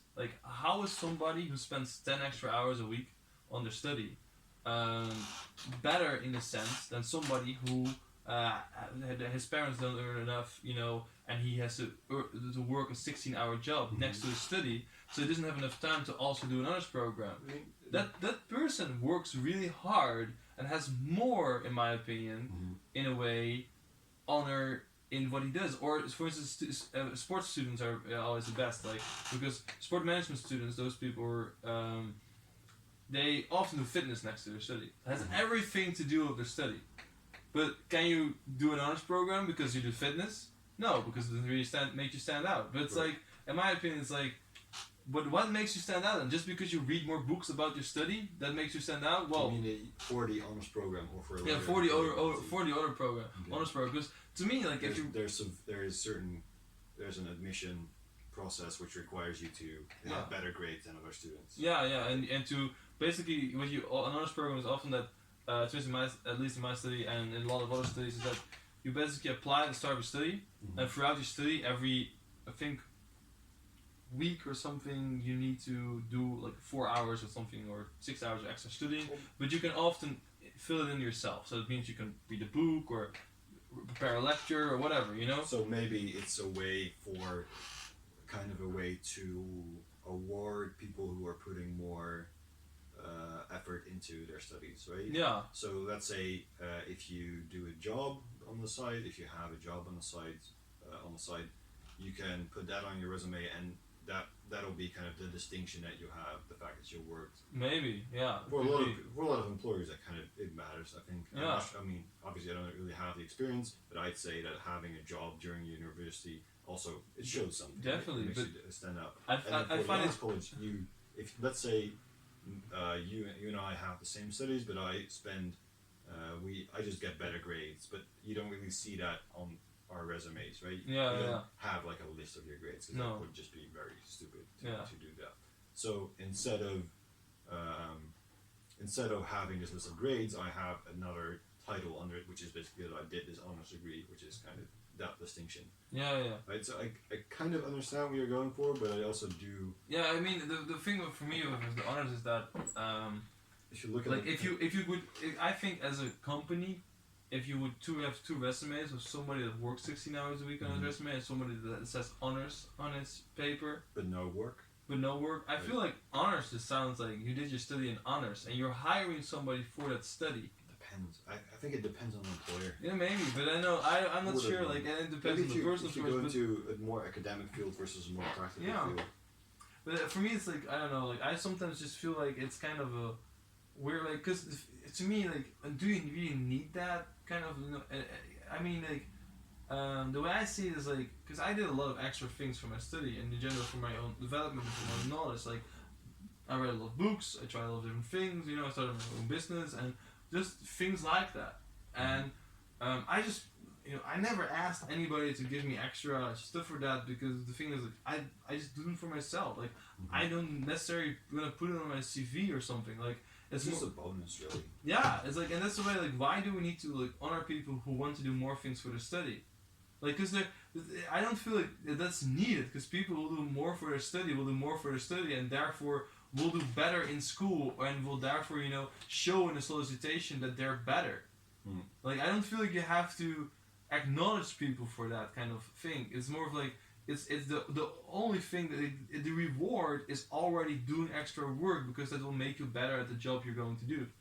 That's the reward itself. But it's kind of a way. So let's say I don't get a university degree. I don't actually enroll in university, but I do.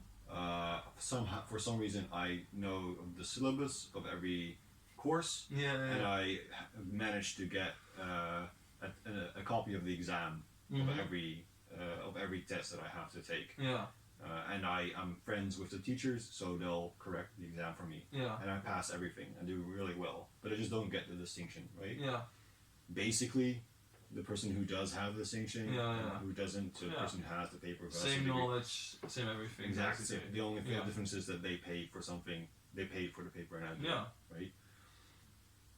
I feel like this is kind of the same in the sense that it's a way of communicate, which is it's a stupid system. I think. It's weird. It has very obvious flaws, but there's also it's very difficult to communicate what distinguishes you. So communicate your achievements to an employer in a very practical way. And I think the honors degree is not like I would never do an honors degree because I don't really see the point of it. But I do think that having like honors degree on your resume is kind of a way to just make it easy to let an employer know that you put in extra effort. And I understand what you meant by that everybody makes choices in what they do, and that sometimes these activities themselves can be rewarding in and of themselves, but you just for practical purposes, it's about being able to communicate these things. But what I also kind of believe in is that, like, when you talk about the university, I do think that because there are also like so many students quitting after their first year, right, and changing or doing something else. Like, I feel like the first year, because like you said, like in generally, it's about learning certain skills. It's about. I think it's about learning how to think. Yeah, and I feel like that way of thinking can already be taught in a more direct way in the first half of a year. Yeah, I think so. And I feel like most people who go to university or something can just, you know, have the same classes in the first half year, you know, and then you start choosing. Because then you already have like this backup of knowledge, of way of thinking, and have this knowledge of maybe life skills as well, because how to deal with stress, because you're going to do a lot of work, how to choose, because making choices is like a life skill these days. Like, I don't think that I don't think people who go into university know what the bachelor they want to do is going to bring them. They don't really know what it means to do a bachelor in a certain field, and I think they're often wrong about what it actually does for them, right? So I think a lot of people, me for example, when I went into university, I expected to know the ins and outs of a field basically, and also have these kinds of life skills that we talked about in the academic skills, right? Yeah. But mainly, it should be about the theory, which the university is trying to do in a way, but it just doesn't work that way. People don't remember theory in this way. Yeah, It's not the most important thing that they take out. And especially with like internet right now and Google and stuff like that, like, you know, if you basically, what I realized is that a lot of the time that I've learned something, if I Google it, I don't really exactly remember what it is, I recognize it when it's kind of right.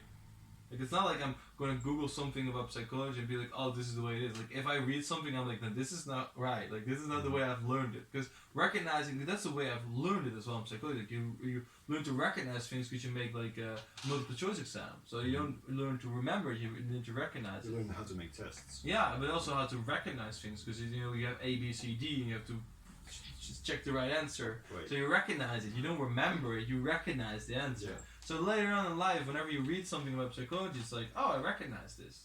Yeah. It's like, oh, I think that's kind of true, and you Google something about it, oh, yeah, that was true, yeah. Mm-hmm. So, like, for me, like, I don't think that that's a very efficient way of learning things, and it's also that, you know, like, I sometimes feel like there's so many steps towards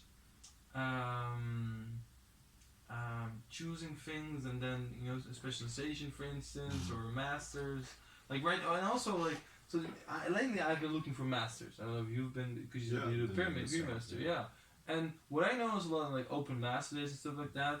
I think I've heard mostly the same kind of stories. Well, they want to present the same kind of image usually. Depends on the region. But like, there was one master that stood out to me, and that because the thing was that they said like, yeah, if you want to come here, we want you to have a passion about a certain subject. We want to have a passion about what you want to do with like the healthcare system, what you want to change. And if you don't have that, you don't have to be here. And they really were strict about that. And I was like, wow, that's pretty cool, because every master till this point was really kind of like, we want to have you and you know.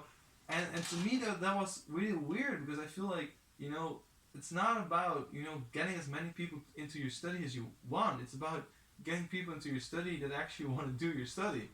Well, there's in a way, like, they get reward. The thing is, they get money for the amount of students they get. Like there's once you've spent some time in a university, you'll realize that the university has a lot of universities as they are have a lot of problems with, for example, there's kind of the making or ensuring good education isn't always the same as being a university that performs well, right? So some things are I'm part of like kind of education committees, which means that we have some say in how in examinations and the kind of the curriculum that's being taught in the different faculties.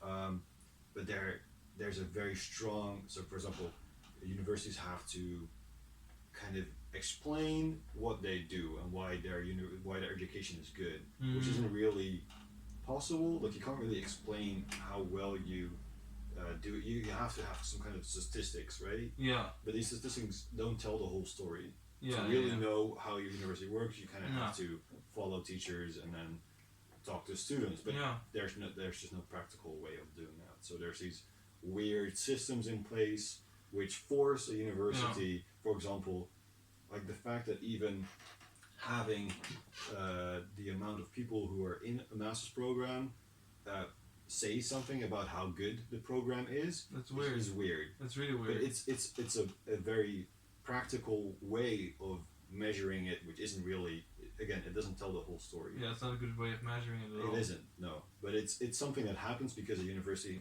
has to have both accountability for the resources that they gain from the government, and the fact that they have, like, there's people concerned with just being with accreditation, so getting the funds that they need, and they have to present results which don't tell the whole story. Yeah. Which are these weird results, like how many participants there are, the average grade, stuff like that. Like, as if grades really, like, obviously there's some controversy about this, but grades don't really tell the whole story. And it doesn't tell also like how good the master's, because if you have a really easy master program and you get really good grades, it doesn't really say anything about how the master's. Right. And well, because I recognize the thing from, for instance, medicine here in Groningen is quite good, like in the top 100 of best. You want more water right away? Sure. it's like one of the best top 100 medicine programs in the world. Mm-hmm. And what I find weird is that how do you determine that? Like, because if you look at all the studies in Groningen, all the all the programs, in medicine, like most of there's the highest percentage of people with psychological issues like depression, anxiety, and stuff like that. That should be a good metric. Yeah. How hard do people work in this university, and then measure it by the amount of people who are like burnouts or depression? Yeah, well, but on the other hand, it's also like kind of so. Does it mean it's a good study, or does it mean that they are just not good because, you know, you want to have the lowest amount of students that have that way? Like, it's like depends on where your values are. Yeah, it's like where because I want in my opinion, like you should have. It's about also like teaching the students in a way that is doable, and it's not just also about being a good doctor, but it's also about being a good person that has like a decent life, because you can teach a person exactly how to be a good doctor, but if you don't know like how to take care of yourself, then how are you going to be a good doctor exactly? I mean, you can wonder whether that's the job of a university to teach you how to be a well-rounded person. Yeah, like that's kind of the discussion. Yeah. It's about whether a university should be about teaching you a field and how to do your job, or it could be about how to be a well-rounded person who knows how to have a kind of a critical perspective on anything and everything, really. Yeah, and I think it's a little bit of both. Like in school in general, I feel like both sides are true. I feel like you should both learn some of the subject and also in high school, but on the other hand, you should also learn people life skills and like how to be a well-rounded person. But the thing is, those things aren't quantifiable. Yeah. Like you don't have metrics with like in a master study guide saying like, oh, has the highest percentage of well-rounded people. Right? Yeah. Well, I mean, I'm not saying I don't think you're right. I just feel having or me being part of kind of the bureaucratic the aspects of the university. I just know that these aren't the way. I'll give you a few examples. For example, the Shanghai rankings. Yeah. Which is like the top university rankings. We went up 2 places because one of our teachers, Ben Veringa, won a Nobel Prize. What the hell does that say about the entirety as a university? It's simple. It just means recognition, right? Yeah. It's just like a nothing really changed. Contest. Yeah, nothing really changed. It was just an award. Or for example, that they'll talk about, like, for example, the funding for a university depends on how many people they have in the school, which kind of makes sense, right? The more people you have, the more funding you need. Yeah. But then the university just abuses this by trying to get way too many people into Groningen, which is a small city. Yeah. And you have stuff like the housing crisis and all that like horrible issues. stuff. There's horrible issues. But it's still a metric of like, oh, how good is this university? Oh, there's this many people enrolled. It isn't a metric to measure quality of education at all. Yeah. It isn't. It's just for practical purposes they need certain metrics. And it's really annoying, but it's simply the way that the university works nowadays. And what I sometimes also ask myself is like, and how important is how well the university is? Because as a student, like you can go to a top 100 university in the world, you know.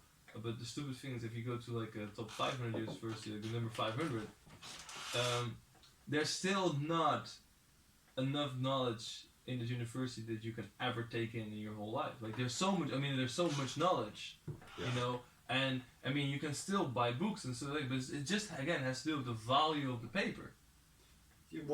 Part of it is Yeah, I mean, maybe you have better teachers, or maybe you have better, you know. But the truth is that if you wanna be good at something, it's you that is gonna be good at it or not. Like you can actually read more books about it, find books on the internet. You know, you read and fix on the internet about it. You learn yourself. Again, it's about being able to communicate these talents. If I want to, I can be a much better doctor than anybody else. But if they came from like some unknown university somewhere, I don't know, and from like a smaller university, which people don't generally recognize, or there was a doctor who went to something like Harvard or MIT or Yale, right? Yeah, I get what you mean. He can be a worse doctor than I. Yeah, but he has a better it's paper. about being able to communicate your talents in a practical way, which is unfortunately done through distinctions, which is kind of what universities serve to be. Not saying that there aren't obvious differences in the quality of education in different universities, right? But it's the way that it's translated. Like you can think of examples where going to a good university doesn't necessarily mean that you're better than somebody else in the same field who went to a lesser university, less well recognized. And, exactly, because it's all about recognized and being kind of like popular or something. It's about distinguishing yourself. Yeah, and also as a university, it's about being better known. Yeah, I mean that's exactly what kind of the point with the Ben Verenigam Nobel Prize ranking. That's kind of what that shows. Yeah. How do you think that universities should be measured? I think that it's really hard to find other ways that are both practical and that really kind of tell the whole story of what a university is all about.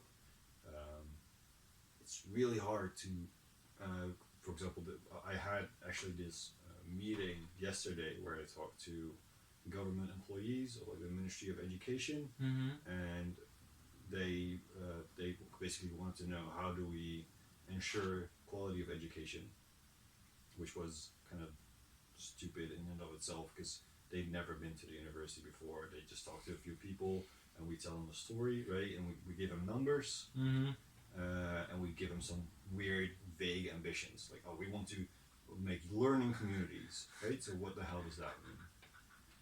And what I think that the way that you can really see what people, I think that the few metrics that you can actually use to, well, in some ways, I guess. So, for example, you could look at what do teachers and students think of their programs, right? But then you could say, well, they've only worked or studied at this university, so they don't really know what's going on, right?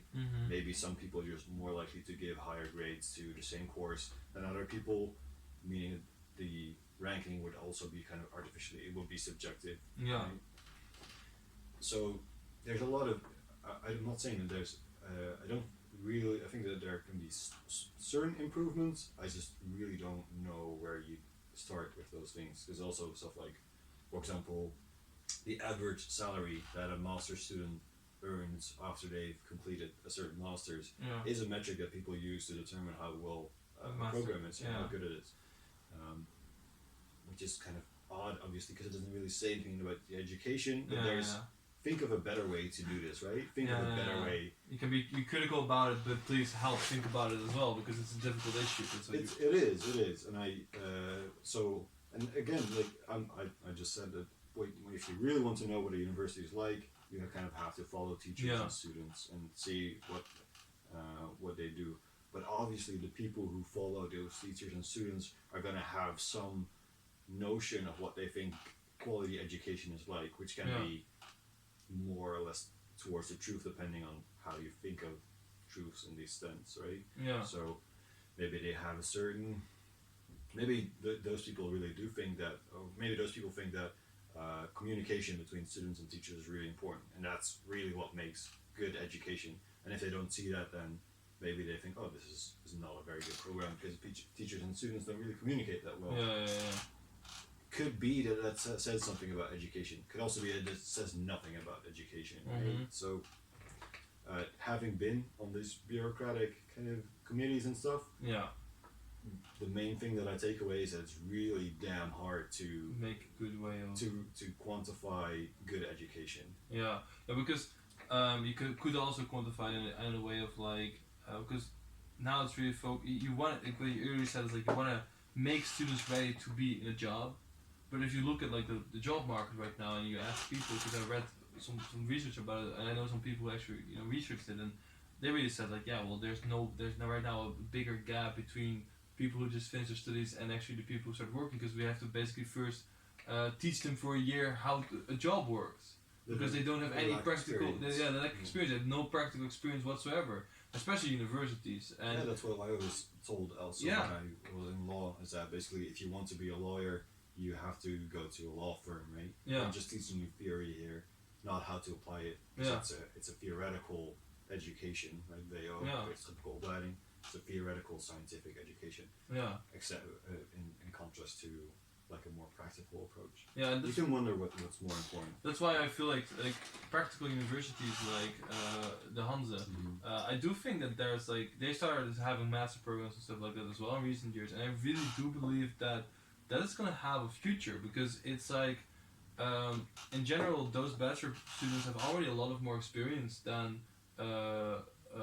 Not even a lot, but they have more experience. Not even a lot, but they have some more experience in practice than bachelor students. And I do feel like the universities right now teach students to be researchers in their field and to research their field, to think about the field. They teach you to be an academic, not really to be to have a practical. They do that later on sometimes. Yeah, but they don't teach you to work in the field. Well, that's more of like a practical university, like the Hanze does. Yeah. And I do think that that's starting to have more value, especially for companies as well, to be like, maybe I want to hire somebody there because, and still that between the Hanze I know and the work field, there's still a huge gap because it's still that sometimes people have to work for a while before they actually get into the job. Like it takes time, and that's really. Then you can really ask yourself the question: is like, then how good is the education? Because most things you learn once you start working. You can wonder what point the university has, right? Yeah. Why go to a university rather than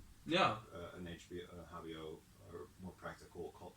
I'm not sure what the exact. In English, it's called the University of Applied Science. Okay, sure. University of Applied Sciences.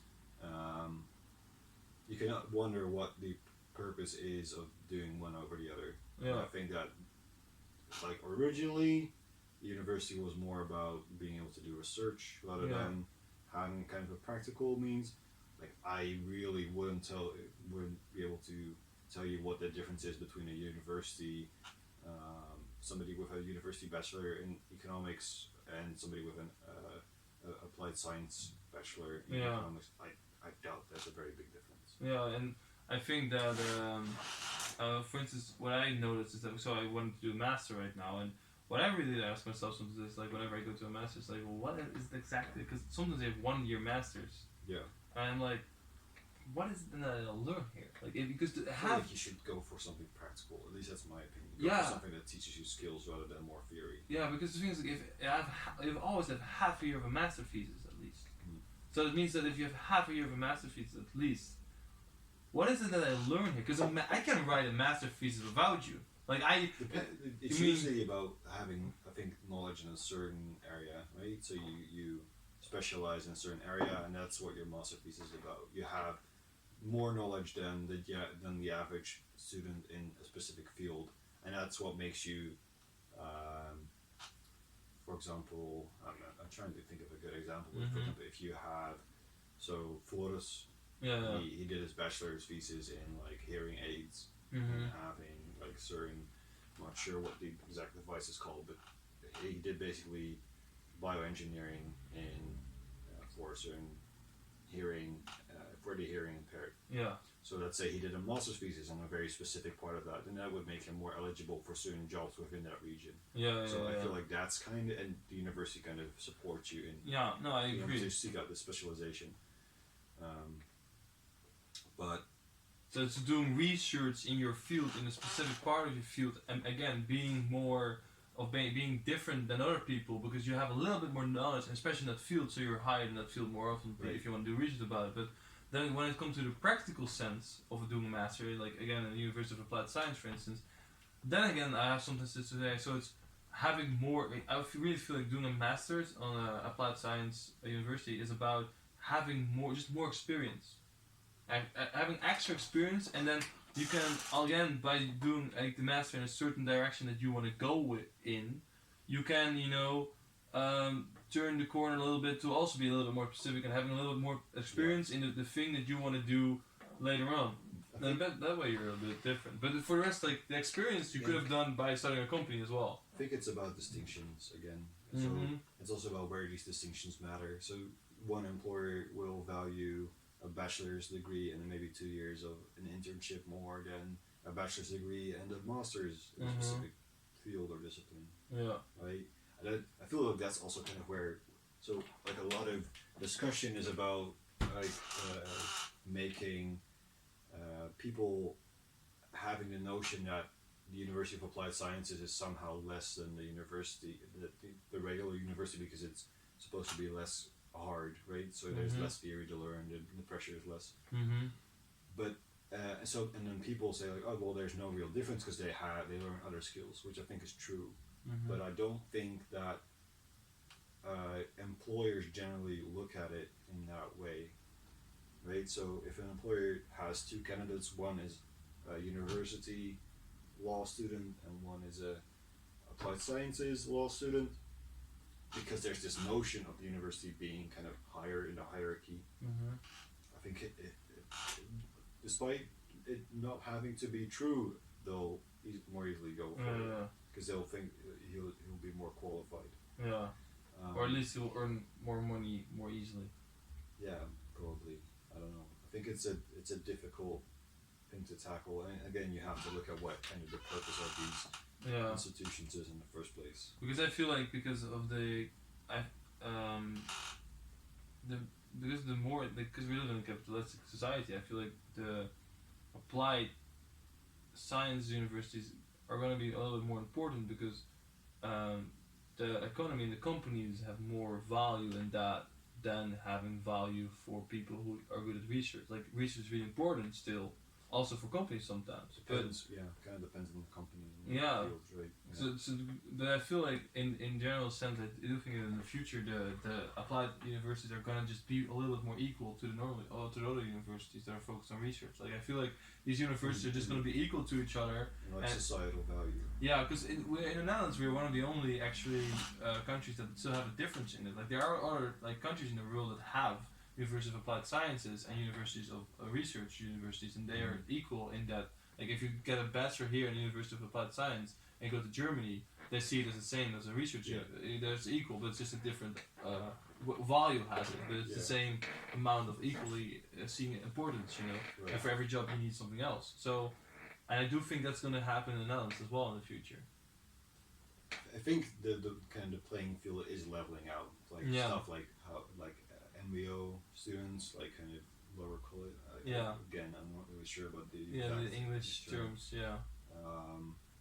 Are being referred to as students now instead of a different term, which was somehow implied to be lower in the hierarchy than actual students.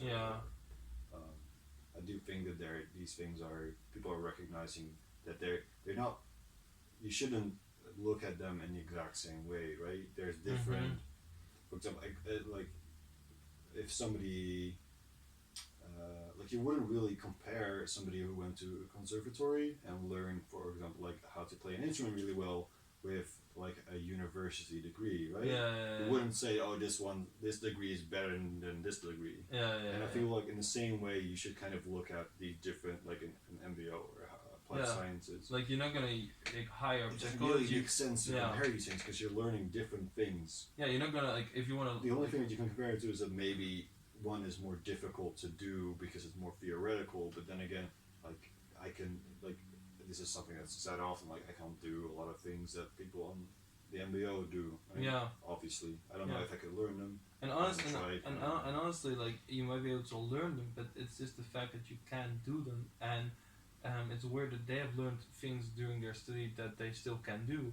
While if you ask me, like to make a first year exam, I would fail. So I can't do what I have learned in my studies, while they can do what they have learned in their studies. So that in a certain way, they have learned a lot more practical things than I have, because I just learned theory and I don't even remember all of it, you know? It's about being able to distinguish yourself. So people who do MBO typically probably wouldn't be able to distinguish themselves in a university by getting a degree. Because they just don't have they won't be able to master certain academic skills, probably. I'm not saying this is necessarily true, but I'm guessing that's the main reason why a lot of them, they don't have like a very theoretical approach to these kinds of things. It's more practical. More practical. I'm not saying that there's a difference in value. I'm just saying that there is, generally speaking, I think value attached to a university degree. Also because I feel like it's one aspect is that I feel like it's less replaceable. Right. So if you can factory workers, for example, or people who have certain it's harder to replace skills at this point in really time. yeah, and I feel like a lot of kind of abstract theoretical knowledge is kind of hard to replace if put to use in a company. Yeah, but the way I see it is like, first of all, the value difference differs in situation. Like if you need a plumber, you can use a researcher for plumbing, kind of, in a way. Yeah, you could look it up. I'm not saying that you'd be as good as a plumber. Yeah, exactly. You could technically, and second of all, I think that it has to do with capability. Like not everybody is capable. Like I would say like in general like IQ plays a role. Like if you were like have a higher IQ, you're often doing a higher education program, and if you're a lower IQ, you wouldn't be able to do the program. Yeah. Purely. Again, this is distinction. Yeah, it's distinction, and it doesn't mean that you're less or more as a person. It just means that you do a higher education program, and that's something that's more difficult. Yeah, it's more difficult and less. It's not just more difficult. It's just something that less people can do. Yeah. And because less people can do it, those people are more valuable to society, and that's why they get paid more. Because they just have a better negotiation position in society. Because if they're not gonna do their jobs, then nobody's gonna do it because nobody can do it. Well, if all plumbers are gonna stop with their jobs, there are gonna be some people still going to do it. Those jobs, yeah, and I think that's the reason why they get paid more and they're more valuable. There's obviously that's kind of like the reason why it would work that way. But kind of the notion that we started off with is why compare them as being as the value. Like there's different ways in which you can talk about the value that we assign to these kinds of professions. Because it just really matters in which situation. Because for instance, I can cut your hair, but a friend of mine, she's a hairdresser, and she will do a way better job at it. Mm. So it's like I could do it, but it's like well, maybe it's more like you could be taught how to do it as well, but she wouldn't be able to be to master certain skills that you were taught in psychology. Yeah, but it's also I don't think I would get the same satisfaction out of doing that work, and I really think that's an underestimated value. Like I could do it, but I'm not gonna do it because I wouldn't I need to be more triggered. I'm more interested in information and getting information inside the system. Well, she's more triggered by doing things. Sure. And I do think that's an underestimated thing because if all hairdressers would just stop, then so those people start to do hairdressing and they're not trained to do hairdressing and they're not interested in doing hairdressing. Mm-hmm. So, I don't think a lot of people would do it and like doing it. So it's like I think that's an undervalued thing that people who like to do practical things have practical value because I'm not gonna do those things. Right. And looking at that perspective, it's like, yeah, maybe they couldn't do my job, but I could technically do their job. But would I? Would I have the motivation to do it? Probably, maybe you would if you were paid more. Exactly, it would be paid more. So in a way, I give them it's just a matter of how you want to look at it. Yeah, but I can understand how it's kind of the reason that they're doing it is because they don't have the means to distinguish themselves in other places, so they don't have the means to achieve a bachelor's degree in a university, for example, whatever. Mm-hmm. Despite you can argue about the value of having that degree, obviously, but and then that their willingness to do it for what's mostly or often seen as a lower wage, right? It's relatively a relatively low wage that people get in these kinds of professions, such as a hairdresser, right? Yeah. Unless you're some kind of definitely savant or whatever. Although you even that's what I really noticed is because she gets paid. I think you would get paid minimum 10 euros an hour. Yeah. If you work for someone else. Yeah, for someone else. Yeah. Well, the thing is, you cut around I think on average two, maybe 2.5 persons every hour. Let's say two. Depends how. Yeah, but often because the thing is, you basically take half an hour to cut somebody, and let's say with short hair especially, and with longer hair as well. But if you do highlights and stuff like that, but on average, it's about 2 people an hour and some extra highlights and stuff like that. So that's about, I think, 60 to 70 euros that you make an hour. I think it's 70 euros because it's like 25 euros a cut. Often, like depends which hairdresser. Okay, maybe 20 euros. But let's say 20 euros. But I mean, we can talk about like kind of the supply and demand of these. Yeah, but what I mean is like, for instance, like it's like 50 euros or something that you earn as a person, but you just get 10 paid of that, and it's really sometimes weird to me that it's that much. Like it's like I'm still surprised sometimes that there are no places that just like facilitate like a location, and that hairdressers then just can rent a spot.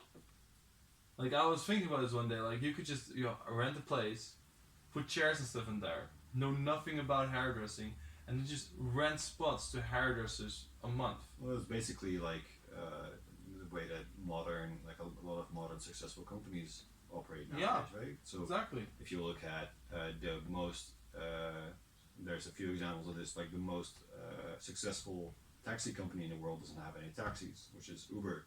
The most successful retail company in the world doesn't have any products, which is Amazon. The most successful kind of accommodation, accommodation website, which is Airbnb, doesn't have any apartments. There's a website, I'm not sure what it's called, but you can rent like plumbers and like electricians, and they or like Deliveroo or what like Thuis Bezorgd. They don't have anybody. Well, they kind of facilitate these for other companies, right? I think you could do the same for hairdressers. Like when you want a haircut, you can just have you can just go to this website, make an appointment. Somebody will come to your house, maybe with like a kit. They'll cut your hair, and then you can go. And they don't have like a they don't need a lot. Maybe you can even I think maybe for hairdressers it wouldn't work because a lot of people have a kind of personal relationship with, like, I don't really care who my plumber is, but I do kind of care who my hairdresser is.